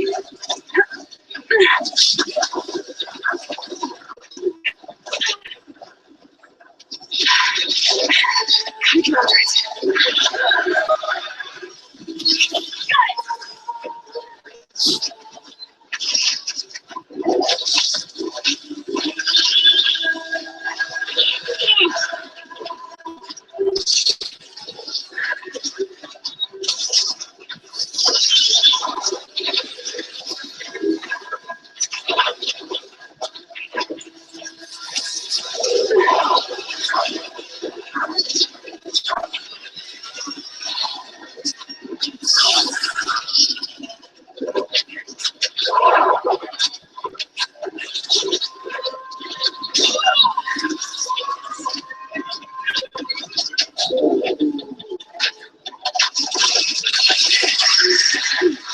Stay still!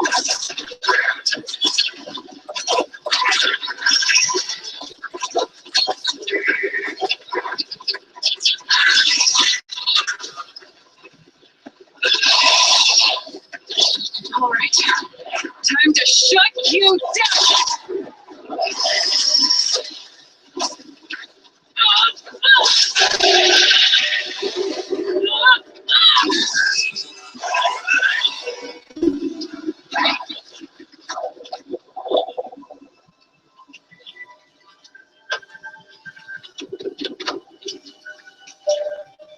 The stories don't tell where the old ones went. They don't tell us why the machines rule these lands. But they warn us that this balance cannot last.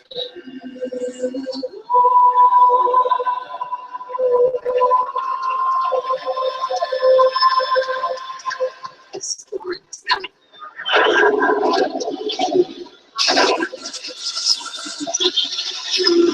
And I will be ready.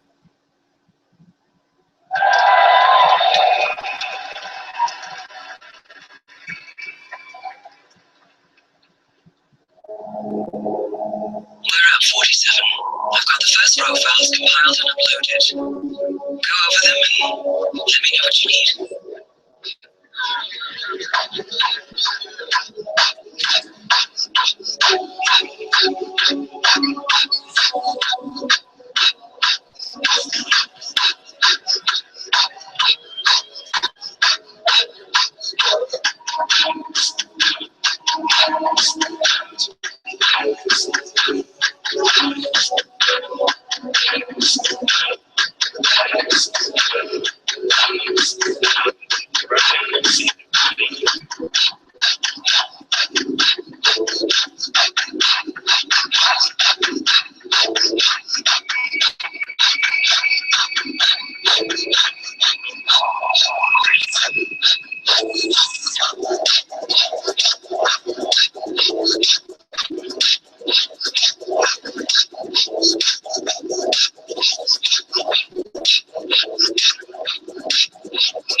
Please welcome Assad Kizilbash.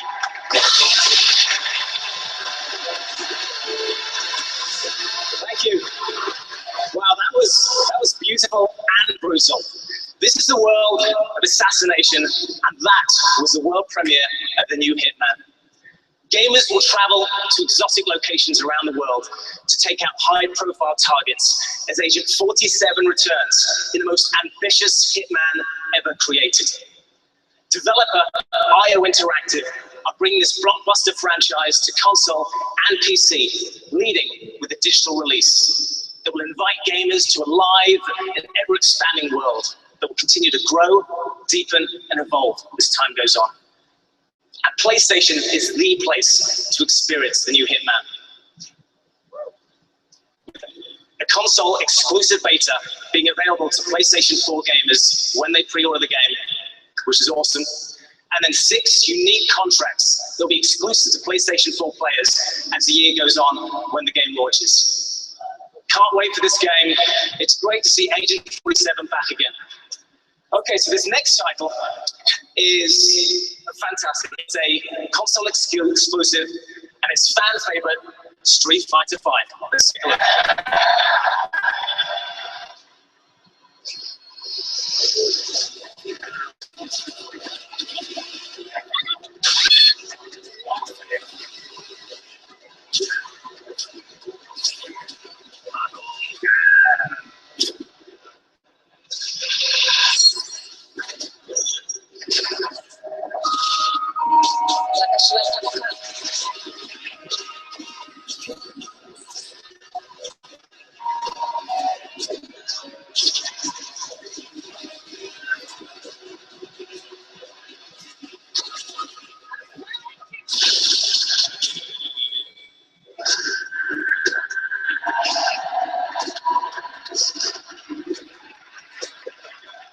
How cool is that? The next evolution of this legendary fighting franchise is coming exclusively to PlayStation 4 and PC. And we're excited to announce that the very first public beta is exclusive to PlayStation 4 gamers, and it's starting July 23rd. All right, so get that in your calendars. I'll be on it, so hopefully I'll see you guys there. So let's talk about some more games. This next title captured the imagination of the whole industry when it was first announced, and expands our very notion of the word scale. To help us tell more about it, I'd like to welcome from Hello Games, Sean Murray.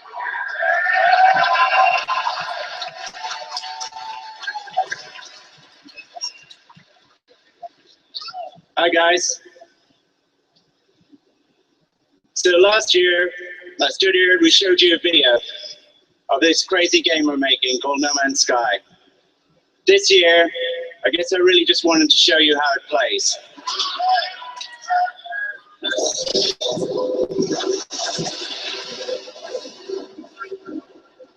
So this is a giant sandbox that we're making, a universe-sized sandbox. It's full of choices. Like here, we're at the boundary between 2 warring factions. I could join in, I could take sides.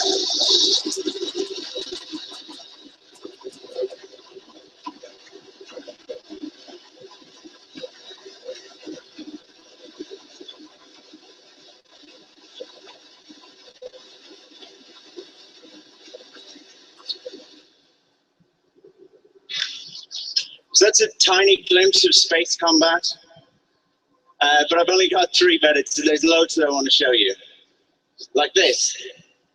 So this is the solar system that we're currently at. That's where that battle is taking place, but battles like that are taking place across the universe.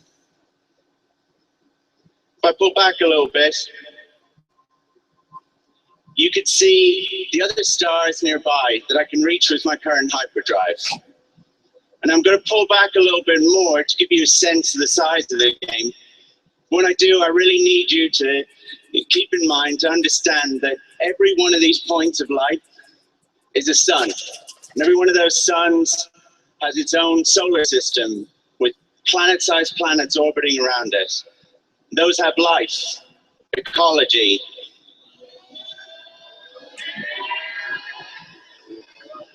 And I can even go a little faster.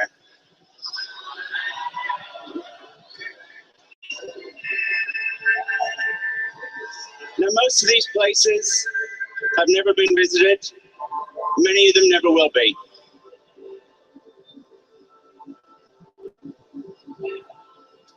Over there, in the distance, is the center of the galaxy. That's where we're all trying to get to. And I'm going to do something really stupid. I'm just going to pick one of these at random. And we can go there. Now this was okay in rehearsal, otherwise I wouldn't be here, but if anything horrible goes wrong, just keep in mind that I've not been here before.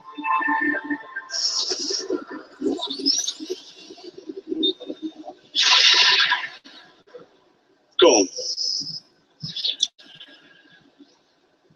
So here we are in an undiscovered solar system. Probably no one's ever been here before. I could do a scan. And when I do, you'll see some points of interest. That red one down there is a beacon. And I've made it so that there's always a beacon near where I warp in just for this.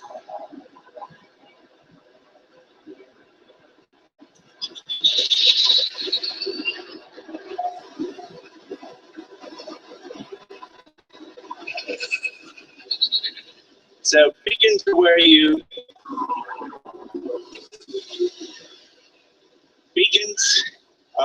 upload discoveries. That's it over there, behind that rock. And this is the planet that we've just found. Just an alien world that we found together. This is planet E3. And it's not like the prettiest planet. I've seen better, but I've also seen a lot worse. So I could do a scan, and as luck would have it, there's no alien life. But I could show you this. So every planet in every solar system is fully destructible.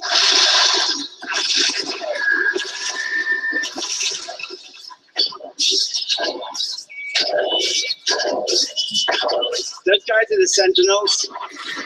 They protect the planets from explorers like me. And down underwater. And there's fish. There's 3 fish.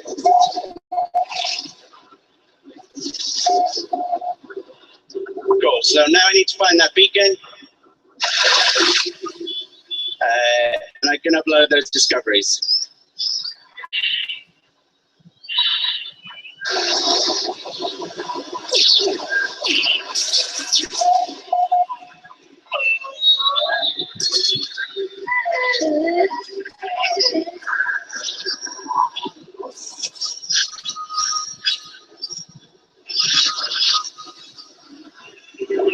So now, when the game is out, and we'll announce a release date soon, I promise, when the game is out, one of you might one day come across this planet. That's just a little glimpse of No Man's Sky. It's got trading, fighting, exploring, survival, and it's a huge game. Thank you.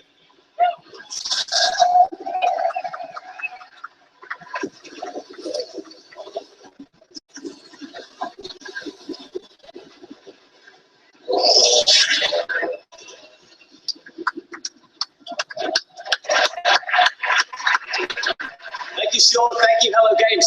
How was that? Amazing, right? Every time I see that game, it blows my mind.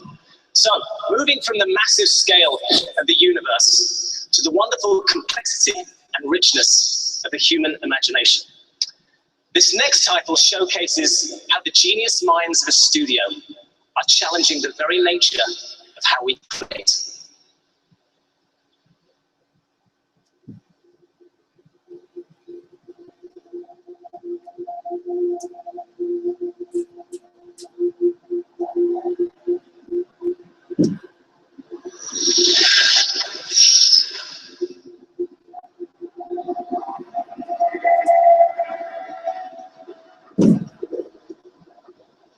Hello, thank you very much. I'm proud and excited to be here today to tell you what we've been working on in Media Molecule. It's the most ambitious, thank you. It's sort of crazy, and I'm hoping today that I can kind of make you all scratch your heads. It's the most exciting thing I've ever worked on. And when we were making Little Big Planet and Tearaway, we learned a lot about digital creativity. So today I want to tell you about the next step on that journey. We call it dreams. You know that feeling of lucid dreaming, of moving through impossible time and space? You know, perhaps you started in the streets of that city and then suddenly you're diving into the deepest reaches of the ocean. It feels surreal and wonderful, and that's the sensation we're going for on PlayStation 4. So we're building a place where you go to play and explore the dreams of others, and then you can create and share your own. Every individual dream is seamlessly linked to the others. It's sort of woven into an open dreamiverse. You can get lost for hours exploring, journeying through the imaginations of thousands of PS4 gamers. And the thing that unites them all is that feeling of being in a dream. But when we tried to capture those fleeting dreamlike moments, we found that there weren't any suitable tools out there, and we needed a new creative palette. And of course, we'll be giving that palette to you, the gamers. So we threw away the usual polygons, keyframes, lists, all of that. And we focused instead on sketching, collaboration, immediacy, and making it feel like a game. So let me show you how it works. It's as simple as moving your controller to create your mark on the world. Everything you see here today is on PlayStation 4 with no pre-made assets. The game looks like a moving painting. It's beautiful and leaves room for your imagination. You can sketch collaboratively on your sofa, live online, or build on the work of others. You call up their dreams and then remix, collage, and link them together. You stand on their shoulders. Because in 2015, after all, everything is a remix. And creating is easier and more fun when you're in a dream. You don't need to stress over the details. We focus on making it quick, intuitive, and rewarding. And we found that the more enjoyable we make the creation side, the more varied, exciting, and surprising are the play experiences. As you can see, anyone can piece together a whole environment in just a few moments. And to bring a world to life, you just reach in and grab it. Performance capture, puppeteering, is the most natural way to animate.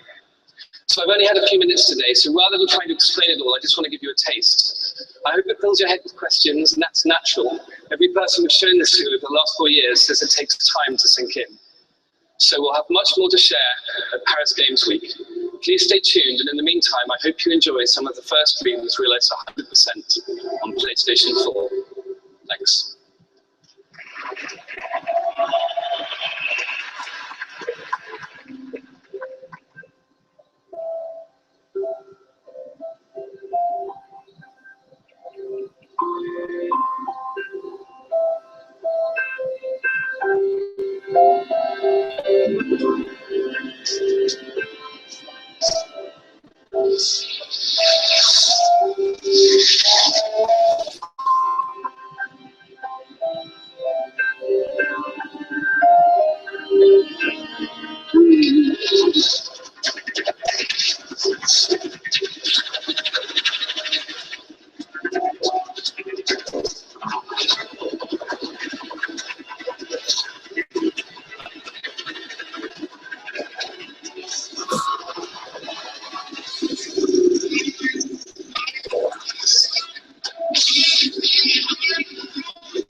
And thank you to the geniuses at Media Molecule. Amazing. Now you can literally create anything you can dream of.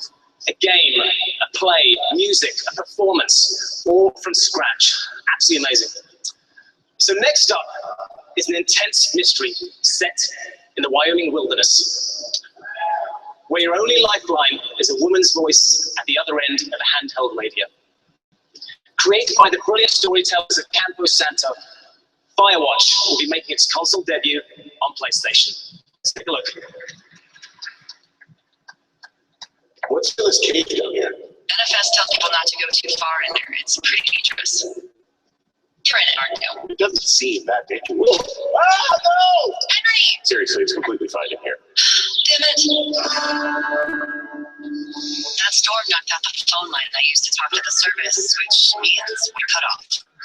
I'll see what I can do. You think you'll take to it? Being out here? The isolation gets to me. I don't talk to the other lookouts as much as I talk to you. Not in the same way. What makes me so special? 2 young women have been reported missing. You're probably the last person to have seen them. Hey, you kids! Somebody cut the comms. What? I'm out here and the wire is cut clean through. Wait, you're already there? You're not in your tower? No, I'm not.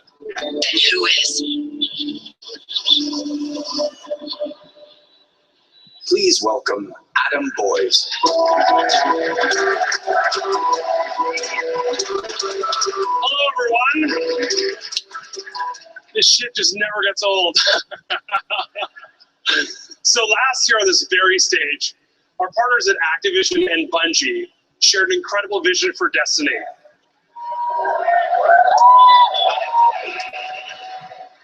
Destiny was the kind of game we had in mind for PlayStation from the get-go. One that would help define the next generation of games. And Destiny launched last September and quickly became the biggest launch of a new video game franchise ever. And as a huge fan of the game and a level 34 Warlock as of 8 days ago, thank you for all of you that supported my streams. I'm very excited to be here tonight to introduce the next great adventure in Destiny.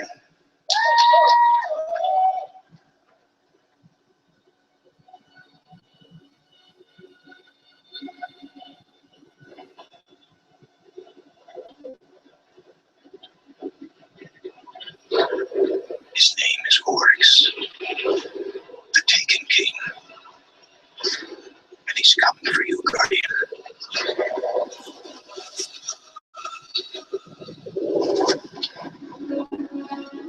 Can you blame him? You killed his son with his own sword.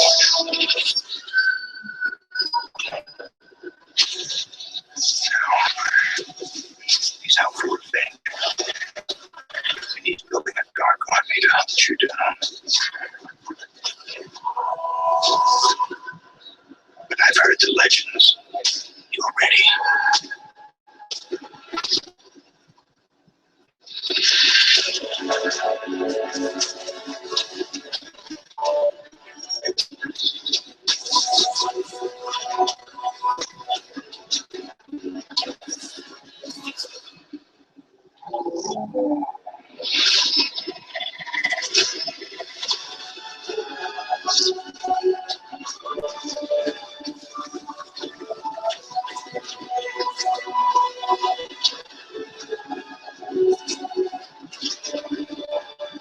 Oryx is coming, Guardian.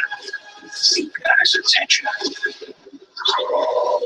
Now, go get his head.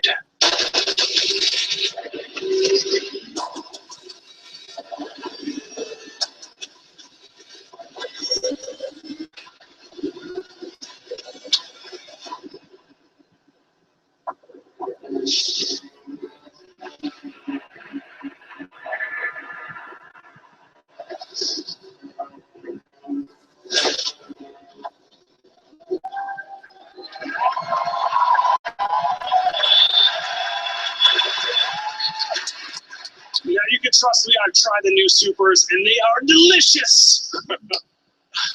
So the first year of Destiny was incredible, and I personally played hundreds of hours. Whether you're a huge fan of Destiny like me, or looking to join the 20 million people who play Destiny, it looks like an incredible adventure. And of course, there's always going to be more Destiny on PlayStation. We've got new gear, a multiplayer map, a badass co-op strike, and it's all new content exclusively available on day one of the Taken King. And there's so much more to come. I'm hoping I finally get my Galahorn. Fingers crossed.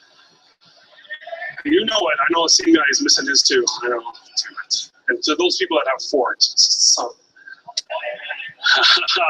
So this year's Assassin's Creed takes us deep within the criminal underbelly of 19th century London. Let's take a look at Assassin's Creed Syndicate. Who would have thought it? A revolution in need of a revolution. Our time is upon us. If the rich use gangs to trample the poor, then we'll take over the gangs and go after the rich. It'll be hard to know to trust in these times, but blood is thicker than water, and I know my twin sister Evie will be by my side. The sheer number of wrongs that need to be righted in London will take us time, a lot of it. And while I've chosen to front up to these challenges head on, it's my sister who's mastered more of an elegant way. She can be very persuasive, but all you need to know is, don't mess with Evie.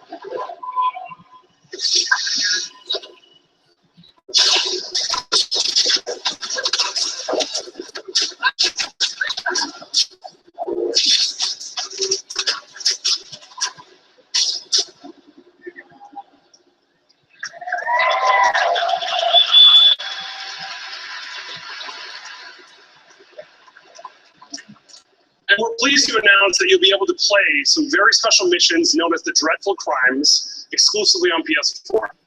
And you can select Jacob or Evie to solve a series of murders inspired by the works of the most famous detective novelists of Victorian England. Now, Final Fantasy has a long history on PlayStation. And we're excited to show you a world premiere of the newest addition to the franchise. Let's take a look.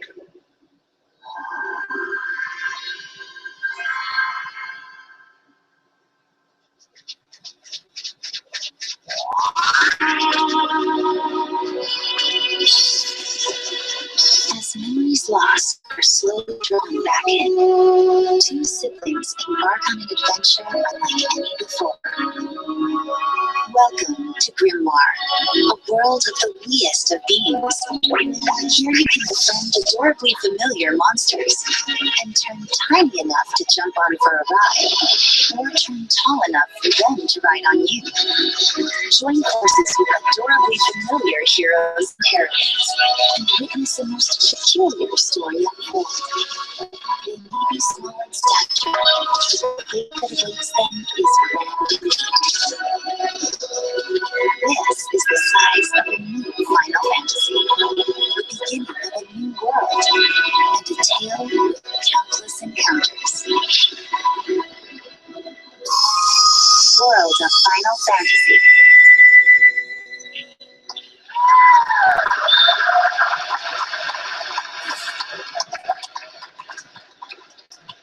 Now, that adorable world of Final Fantasy will be released exclusively on PlayStation 4 and PlayStation Vita in 2016.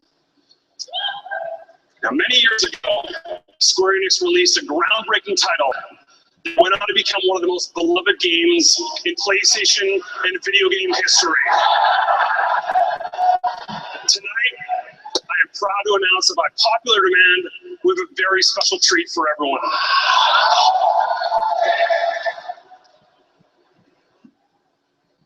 Long ago, we looked upon a foreboding sky. The memory of the star that threatened awe burns eternal in our hearts.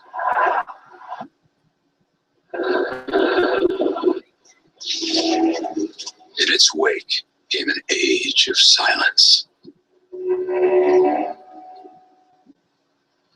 Yet with each fond remembrance, we knew those encountered were not forgotten. That someday we would see them again. Perhaps it was no more than wishful thinking.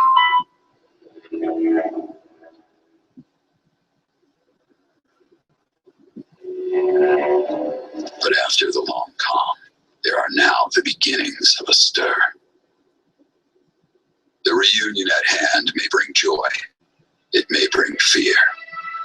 let us embrace whatever it brings. For they are coming back. At last, the promise has been made.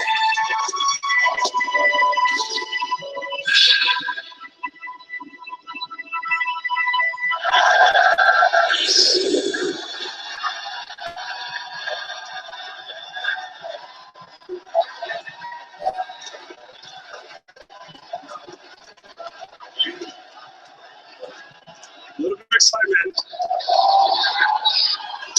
We're proud to announce that Final Fantasy VII Remake is coming first to PlayStation 4.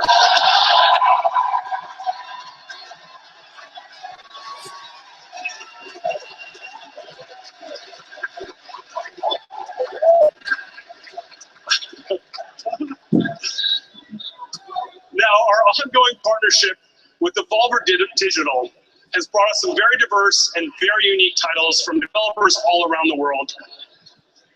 Today, we're announcing 4 new games from Devolver that are all making their console debut on PlayStation 4.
Now, how our fans engage in the future of gaming continues to astound us. Devoted fans have funded some amazing games for PS4 via Kickstarter. Octodad, Broken Age, Amplitude, and Sports Friends, to name a few. Now, recently, a developer told us that they were bringing back a fan-favorite Kickstarter for PC and PS4. Now, this is very much their project, but we wanted to celebrate their announcement on our stage, since this is a game that PlayStation fans have been very, very, very vocal about.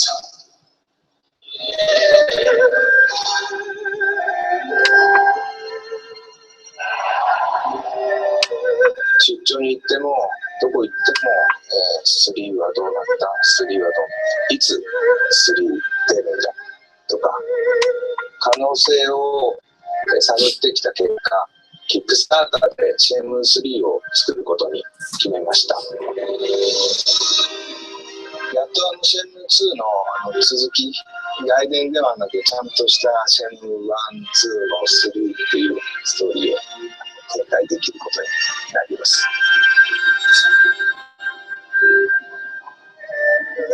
Shenmue 3 will be the story you have waited for, but this Kickstarter will be real success. When you choose to make it the full-on Shenmue experience you have dreamed of. The fate of Shenmue is in your hands now.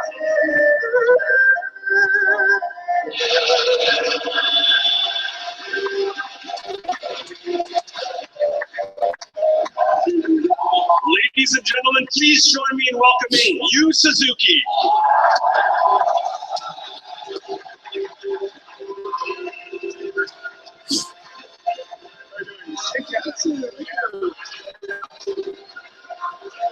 Hello, everyone. All right, are we ready to get started? Okay, let's count down. Count it down, guys. 5, 4, 3, 2, 1.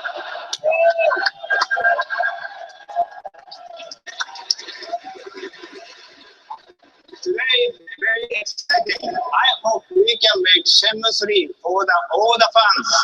Thank you so much. Thank you. Thank you so much. Thank you. All right, everyone. Let's help Yu Suzuki get Shenmue 3 funded.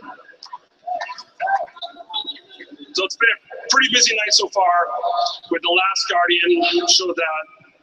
Final Fantasy VII Remake, we're good there. Yeah. Shenmue 3 Kickstarter. Now there's one epic game coming next week that I'm very excited to play. Let's check it out. Thank you very much.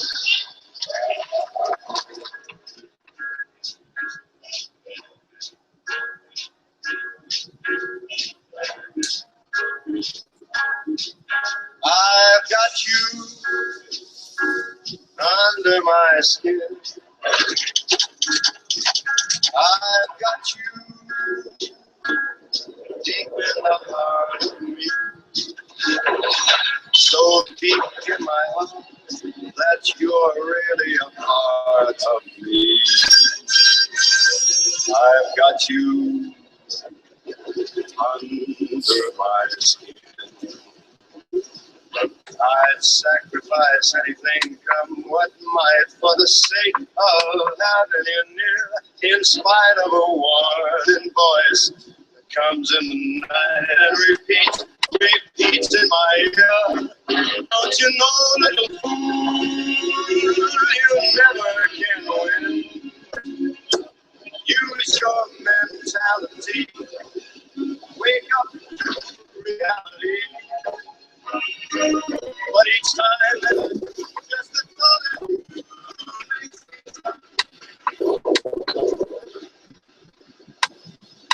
This is how it happened. This is how the Batman died.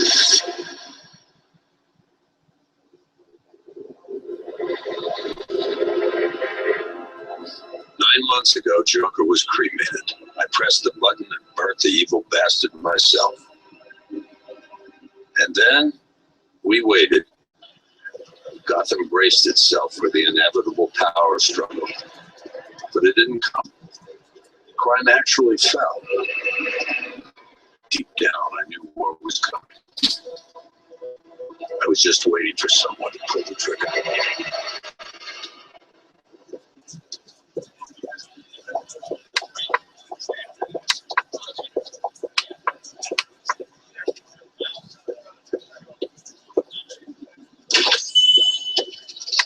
Next service, waffles with bacon on the side.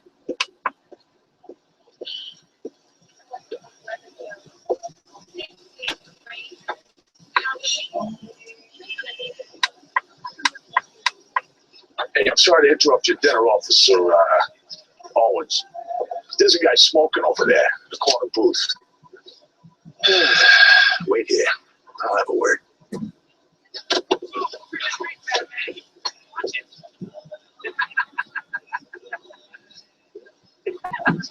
Batman was supposed to be Yep.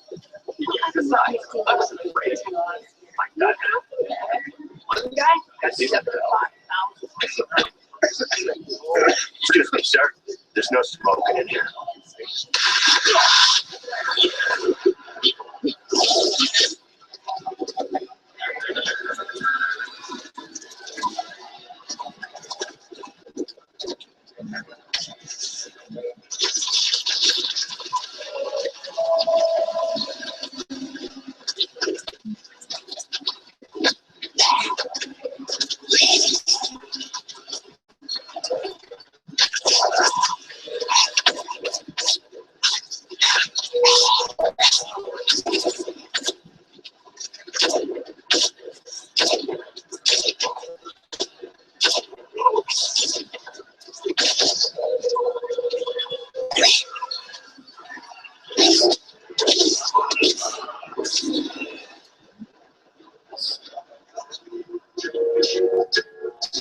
under my skin. Yes, I've got you under my skin. Please welcome Andrew House.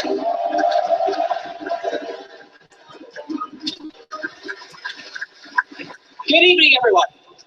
What better way to continue on tonight's theme of new reality than with Project Morpheus? Morpheus was designed for PS4.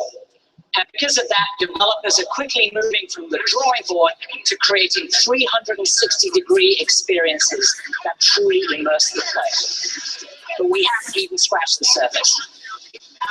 What we're beginning to see is that even the simplest gameplay concepts are taking on a new sense of depth and exhilaration within the VR landscape, encouraging developers to re-examine with fresh eyes the wonder and delight of even the most basic gaming experiences. But up until now, many of the games have been inherently solo experiences. What excites me is that Morpheus will be the virtual reality platform that can best realize the connection friends and families love about PS4 and the ability to play together. Imagine playing a Morpheus game while 4 of your friends are inside the same virtual world, playing alongside you with DualShock 4s on the couch. You can check that out. You can check out that exact experience at E3 this week. And for the multiplayer experience, we're introducing Rigs, a new, fresh IP developed by Guerrilla Cambridge that puts you in the middle of a futuristic 3 versus 3 battle arena, esports Morpheus style. Rigs will make its world debut on the show floor at E3 this week. Project Morpheus is real, evolving, and continues to capture the imagination of a whole new development community, from small teams to the big publisher partners. They're all here at E3, and the lines will be worth the wait. Morpheus, like all of the entertainment features on our platforms, is a choice and adds value and life to the hardware. In this life cycle, our engineers are making it possible to enhance system features quickly based on gamer needs. We recently rebranded our music service to PlayStation Music and crafted a console-exclusive partnership with the biggest brand on the planet for streaming music, Spotify. The partnership was conceived and tailored with the gamer in mind. Because of that, with nearly 5 million downloads, the Spotify app holds the quickest launch adoption rate in PlayStation history.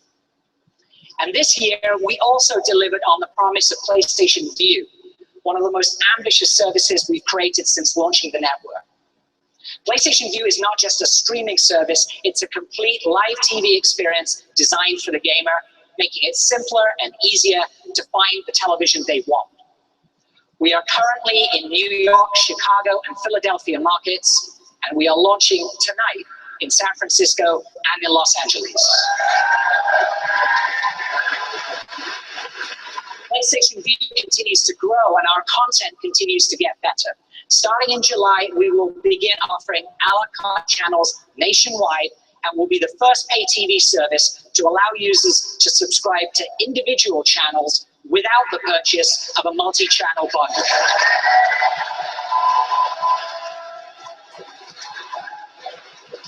PlayStation Vue's initial a la carte offering will launch with Showtime, Fox Soccer Plus, and a new exclusive channel from Machinima.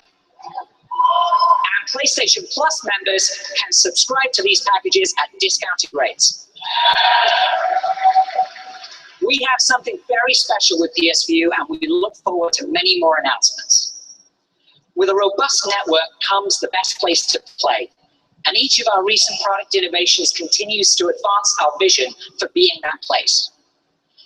As you've seen tonight, we're committed to bringing the biggest titles and the best experiences to PlayStation. Even more, we're moving into a new reality of creativity, connection, and deeply immersive experience that's simply unparalleled. And partnerships are key to this. And tonight, I'm proud to announce that PlayStation is partnering with Activision to bring the single biggest console franchise in video games to the #1 console in the world. It's known worldwide for its epic moments and heart-racing gameplay. It's played online by tens of millions, from casual fans to competitive pros. And every year, somehow, it raises the bar yet again. And today marks the start of a new era. For the first time ever, making its worldwide exclusive E3 reveal right here on PlayStation 4, is Call of Duty Black Ops 3. Please welcome Mark Lamia.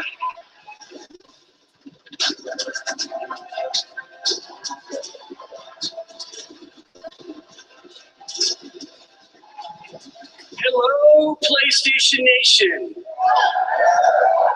On behalf of everybody at Treyarch and Activision, it's great to be here. With Black Ops 3, we're creating the deepest and most engaging Call of Duty ever, across the campaign, multiplayer, and zombies. And we've always prided ourselves on building incredibly social online experiences, and now we're bringing that same spirit to the campaign, where we've developed a great co-op experience from the ground up. It's not afraid to take you off the rails and let you play how you want. From single player to up to 4 friends on next gen. The weapons, equipment, and character abilities you'll earn through gameplay are chosen before each mission. How you equip yourself changes the way you play each encounter. Now we got 4 players getting ready for battle now, and the year is 2065, and we're in an off-the-books mission in pursuit of a high-value target in Cairo, Egypt, and all hell breaks loose. And as is the case in the world of Black Ops, if you want to succeed, sometimes you got to get your hands dirty. This is Black Ops 3 on the PS4.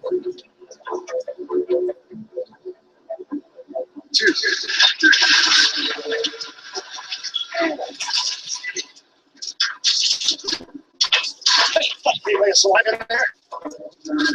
Friendly's coming in. Watch your step in there. Look, it's taking my breath. Whoa, hold fire. Friendly, Winslow Accord.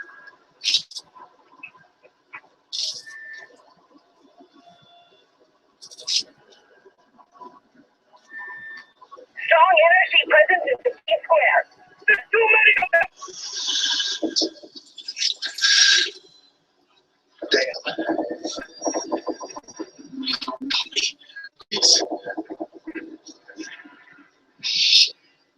You're still breathing.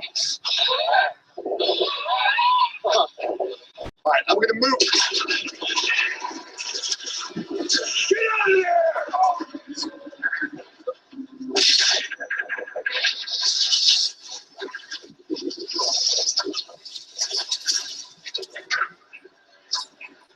Pilot didn't make it. No shit. Come on, we gotta move.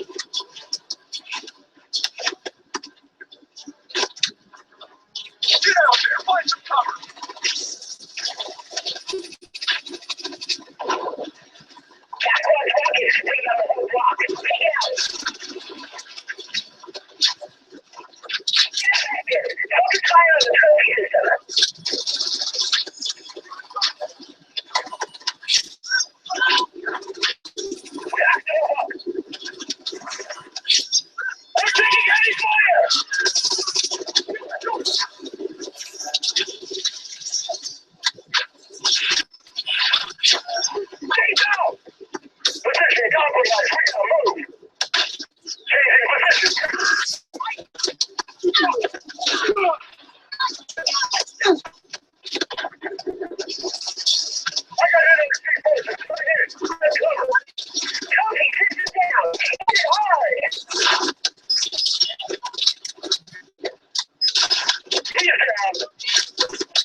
Contact!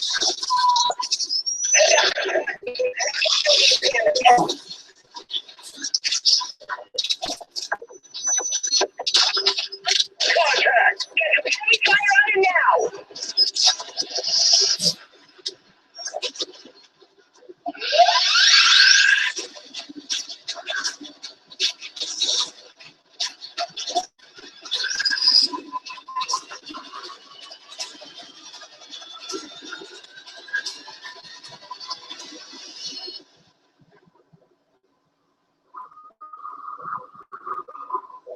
Please welcome David Vonderhaar. It is a great privilege for me to be here tonight to represent the hardworking men and women of Treyarch and introduce to you Black Ops 3 multiplayer. We're particularly excited to be hands-on this week for the first time ever at E3. Black Ops 3 multiplayer is about delivering full guns-up combat control. It's fast, fluid, and visceral, and feels unlike any Call of Duty before. Let's take a look.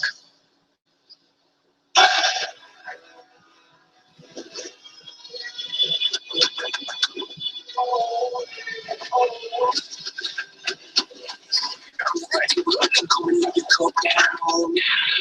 I'm at the shoulder for a bag. You wanna carry your heavy dome. What you think when you're looking for a shortcut? I'm in the trash can, I'm a last man at the finish line now. I'm a new kid on the back. I'm not the best needed in the age that that's in your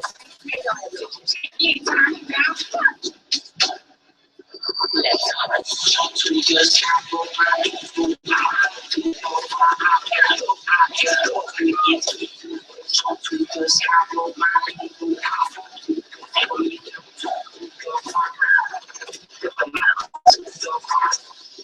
Watch your mouth, brothers.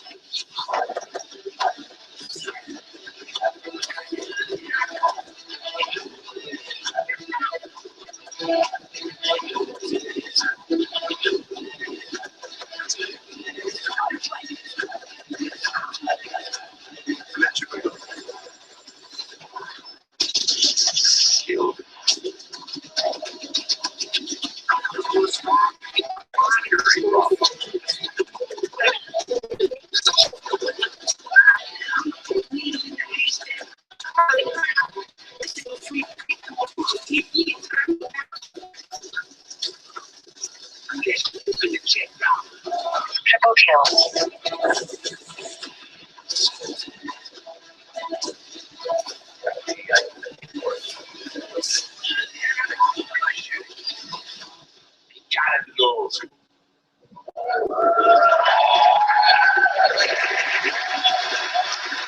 Wow. Simply astonishing. As I mentioned, this is the start of a new era for PlayStation and this famed franchise. I'm pleased to announce today that starting with Call of Duty Black Ops 3, PlayStation owners will be the first to play all map packs from this great series. And in addition, PlayStation 4 owners will be the first to play the upcoming multiplayer beta for Call of Duty Black Ops 3 this August. PlayStation is the new home of Call of Duty, and we look forward to sharing more information with you soon. Now let me show you some more of the great titles and content coming to PlayStation. Thank you.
You're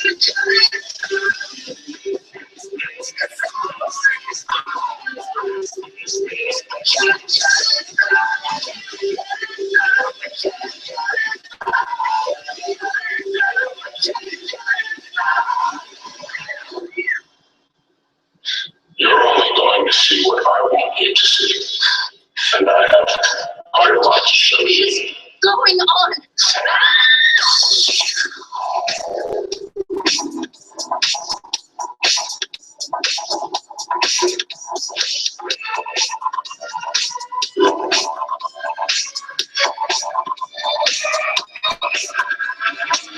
Every day getting harder to find. Everybody tripping under their mind. Everybody going out of their skin. See, we get to the end, but that's when we begin. You feel it? Mannequins and we bring in the old. Bring it out and we bring in the codes. Similar to the jack who stole to the depths of your wet sea and take explosive. Get it?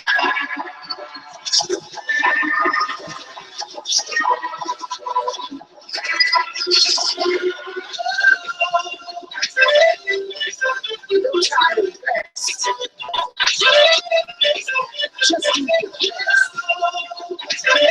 What you hear is not a test. We get to make you. We get to make you. We get to make you. We get to make you.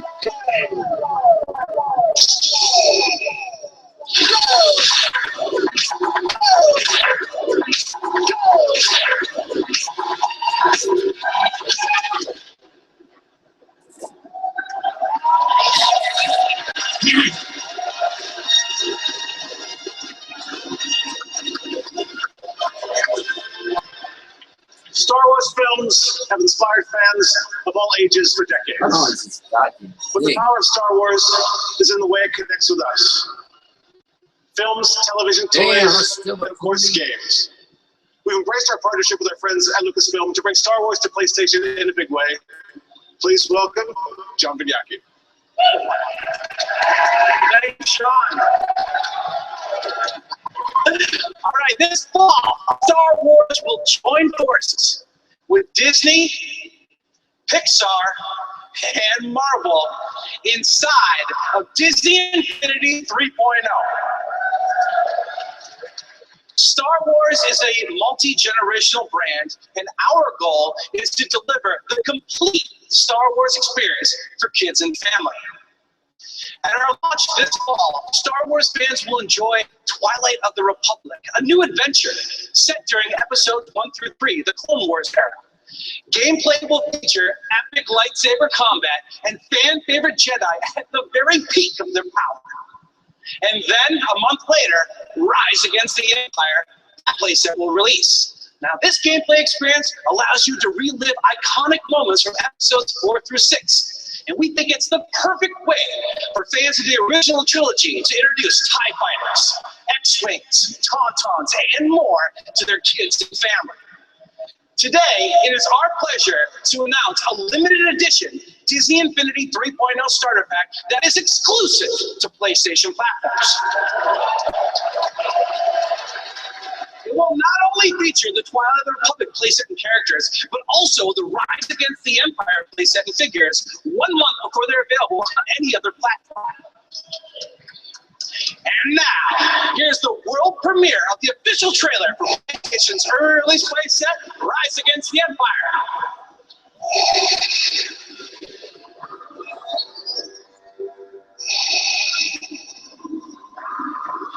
Join the dark side. Here's where the fun begins.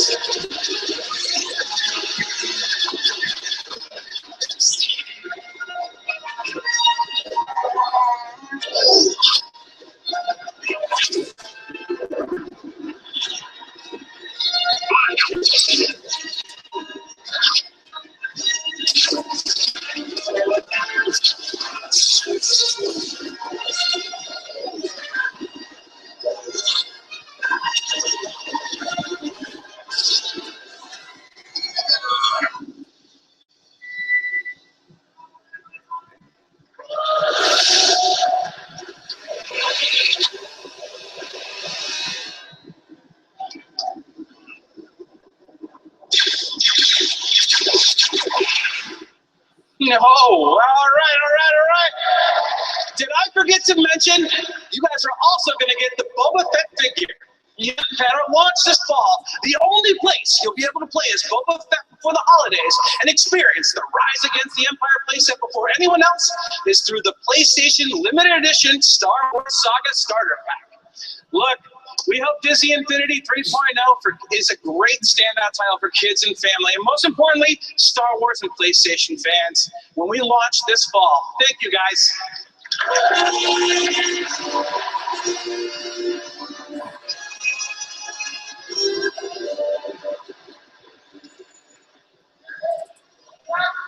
From the world of play and imagination to the heart of epic battles, our partnership with Lucasfilm continues with our friends at EA and their release of Star Wars Battlefront coming out on November 17th.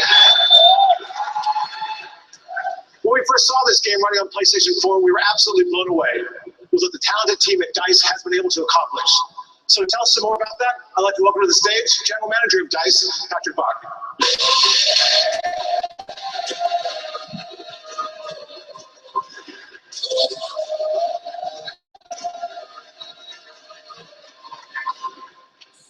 Star Wars Battlefront missions put you right into the action. Deep and highly replayable missions can be played alone, offline, or with a friend through online co-op or via split screen. There are several unique types. Battles, where you and a friend go head-to-head, supported by a team of AI. Hero battles, where you face off as iconic characters like Luke Skywalker and Darth Vader. Trials, which push you to learn and master the skills needed on the battlefront. And survival, which are debuting here today. Let's take a look.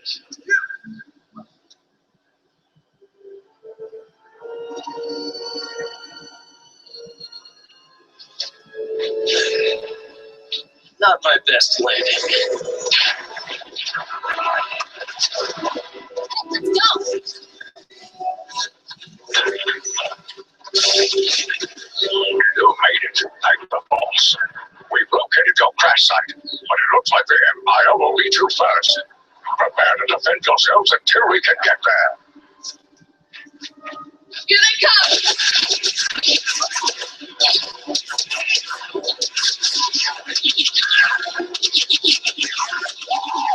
Well done.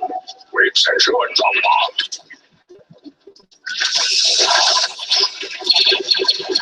We capture a base Some troopers closing in.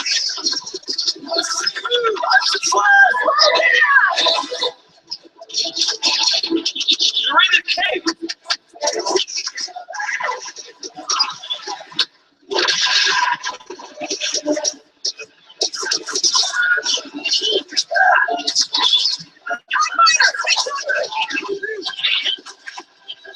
The Empire is preparing to throw everything they've got at you.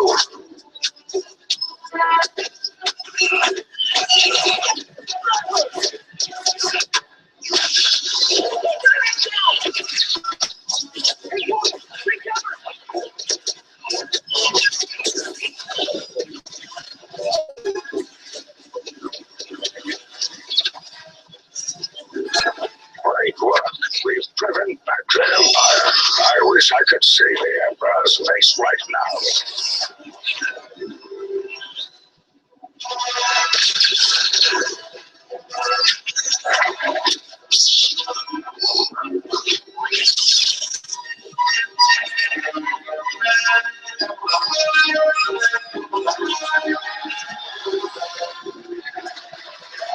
I think you'll agree, PlayStation will continue to be the definitive console destination for Star Wars.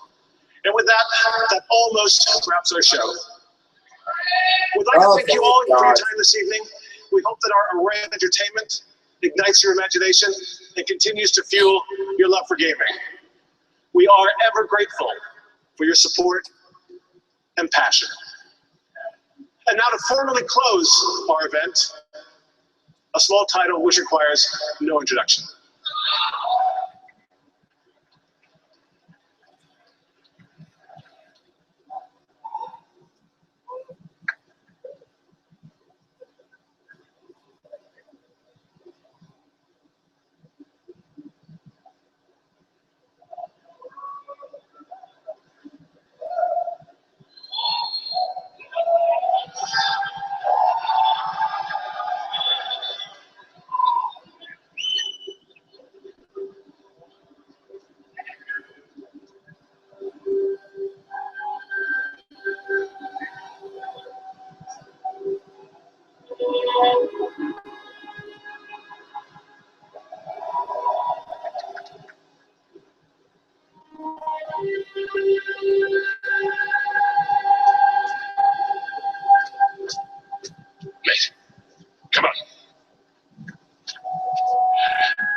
Sully.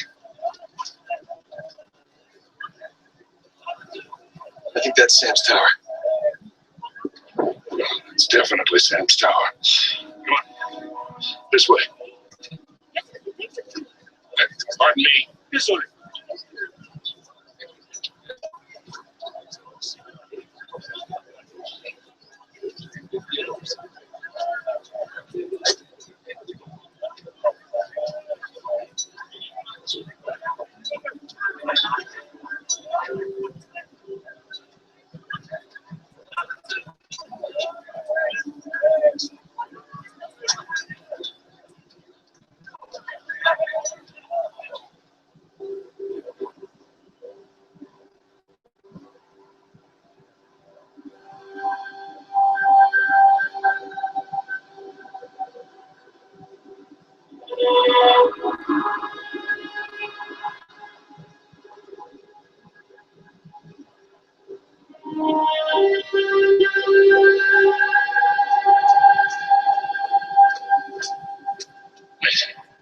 Come on. Give me hands. Okay, Fred.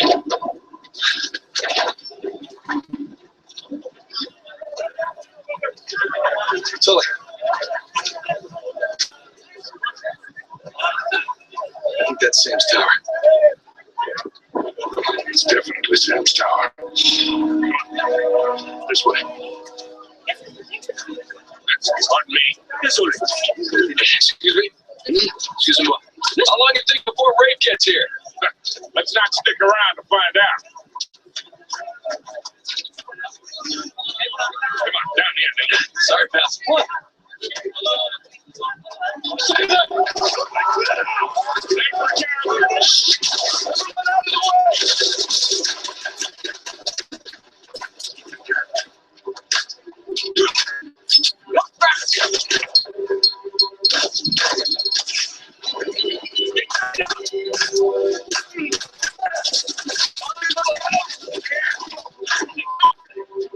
I'm good.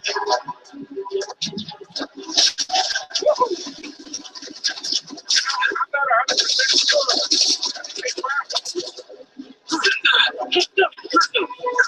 Get in there. Go in. Take Chuck.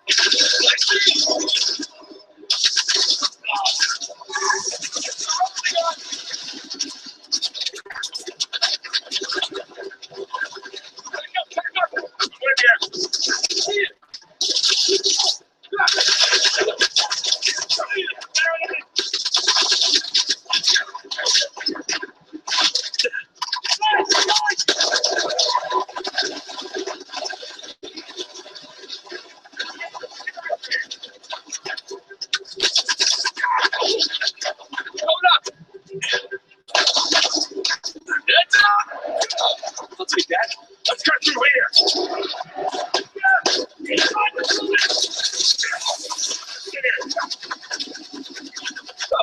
Having fun yet? Oh, real blast.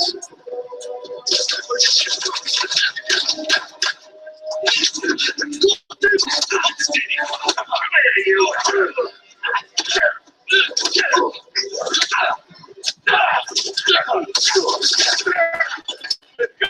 Still got it.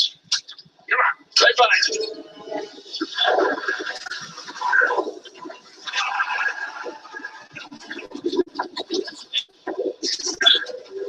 You're good?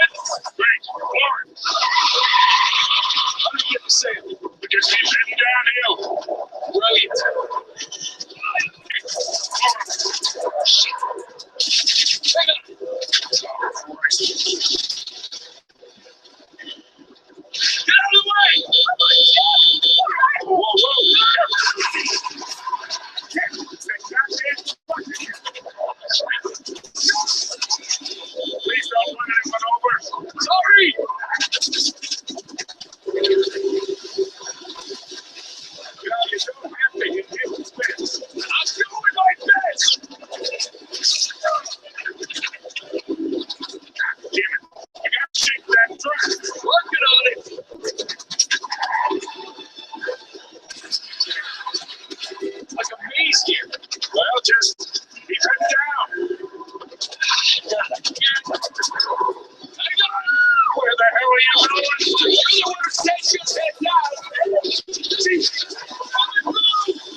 great idea. You want to try? Oh, you're doing just fine. See? I got it.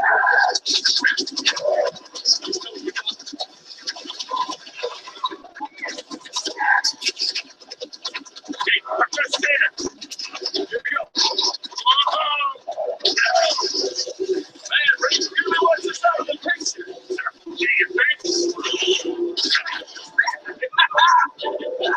I think we lost. Okay. Yeah. We can never come back to this city. To the west. Whoa, watch it. Really? You got a 4x4, go around. Yeah. Sorry, fellas. First time driver here. Yeah, wait a second. You got to begin it, my young. All right. Let's see that truck get past that.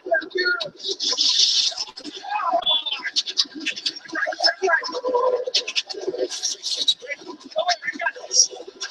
Yes, I got this. I don't got this.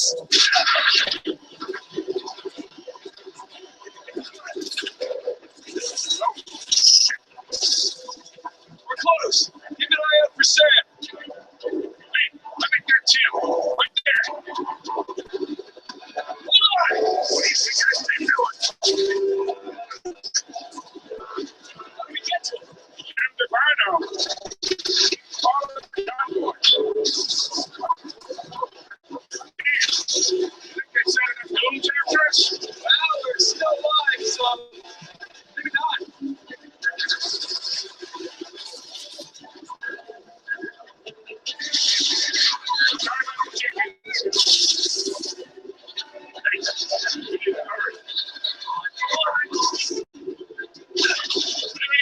See any way to get to Sam? Not yet.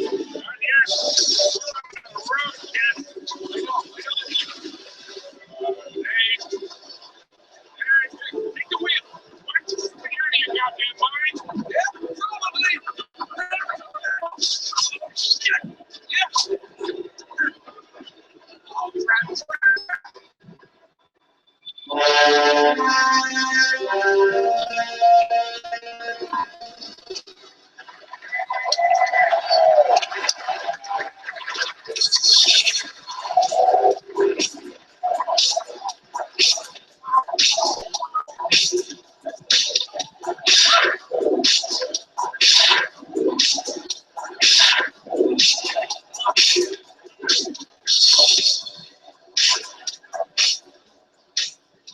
All right, and there you go. That was the PlayStation E3 press conference wrapping up down there. And we've got much more, though, coming up here live on YouTube. We've got tons of guests, including Neil and Bruce from Naughty Dog will be stopping by. We've got a lot of other folks from PlayStation. Destiny will be by. We'll have the latest on Call of Duty, Black Ops 3, and much more. But let's get to our panel, which has expanded with a special guest, Felicia Day. Hello, Felicia.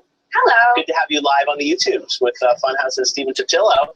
So, yeah, we got to react to this thing. Let's start. What did we think? Did Sony not? I feel like they I don't think they'll cure cancer right after this. Yeah, they'll release that one.